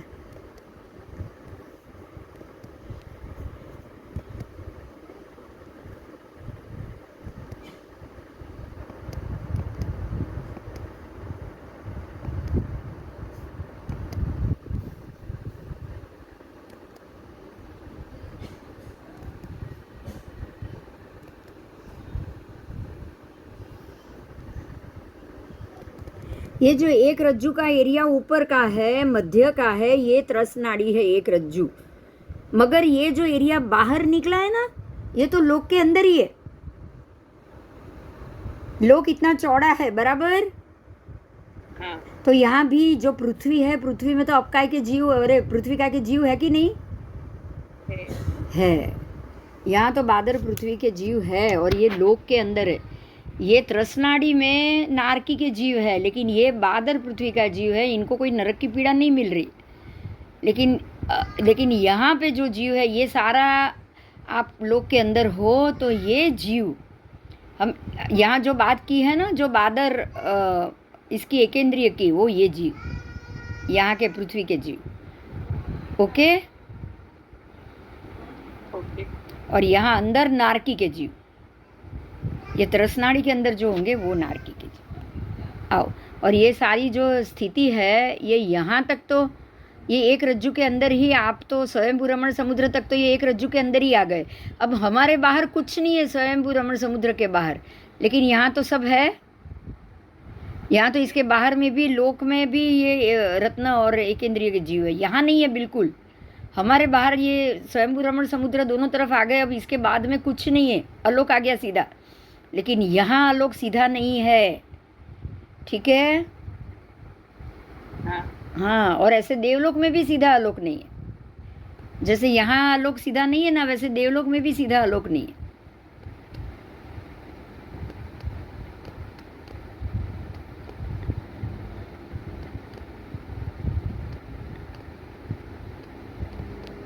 देवलोक का पिक्चर है आपके सामने, बराबर। उसमें भी देखो, जो त्रसनाड़ी है ना बीच की, वहीं पे ही देवों के विमान और देव उत्पन्न होंगे। ये त्रसनाड़ी में ये जो साइड का जो जगह है ना, वो भी आएगा लोक में ही, लेकिन वहां पे कोई हमारे कोई देव के जीव वहां नहीं जाएंगे। बात समझ में आ रही है?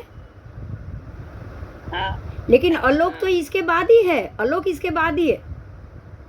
तो ये लोक है, लोक में, त्रसनाड़ी में नहीं है, लेकिन लोक में तो है ना। तो ये जो यहाँ पे जो आपके ये जो एरिया वहाँ का जो होगा, ये अवकाशांतर और ये सब, तो उसमें भी आपको तो जीव तो ये बादर पृथ्वी का तो मिलेंगे ना, मिलेंगे। ठीक है? तो बराबर इस प्रकार से इस चीज को समझना है। वो होता है वहाँ, यहाँ के अंदर के रसनाड़ी के जीव वहाँ नहीं आएंगे, लेकिन यहाँ आपको ठस ठस के जो निगोद भरी हुई है, वहाँ जीव तो है ही ना। हाँ, ये निगोद का स्थान है। निगोद के गोले भरे हुए, उसमें भी निगोद के गोले, और जो नरक पृथ्वी के जो नीचे का आकार था, उसमें भी निगोद के गोले। तो निगोद के गोले से तो ये भरा हुआ ही है। तो बादर, उसमें बादर जीव तो है ही ना, है कि नहीं? बोलो। है। बराबर। तो इसके बाकी के एरिया में पृथ्वी वही कही जाएगी, और ऊपर से नरक के गोले भी, निगोद के गोले भी भरे हुए। तो यहाँ आपको बादर पृथ्वी का के जीव, तो नरक के गोले भी तो बादर पृथ्वी का ही है कि नहीं? बोलो।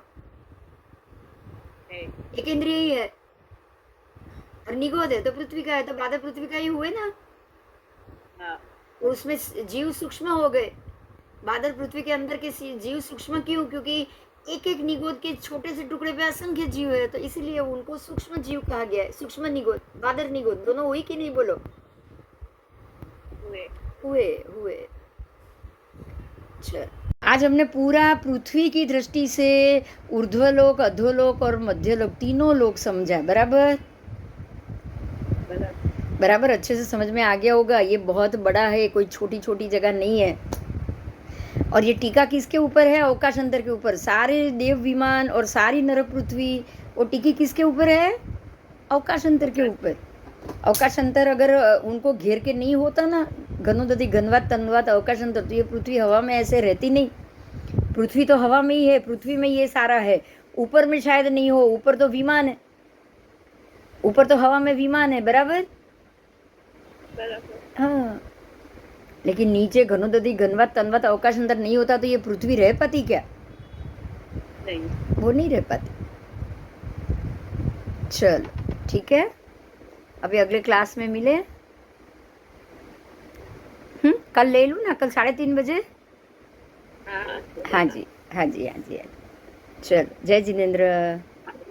जिनेन्द्र, जय धन्यवाद। जय जिनेन्द्र।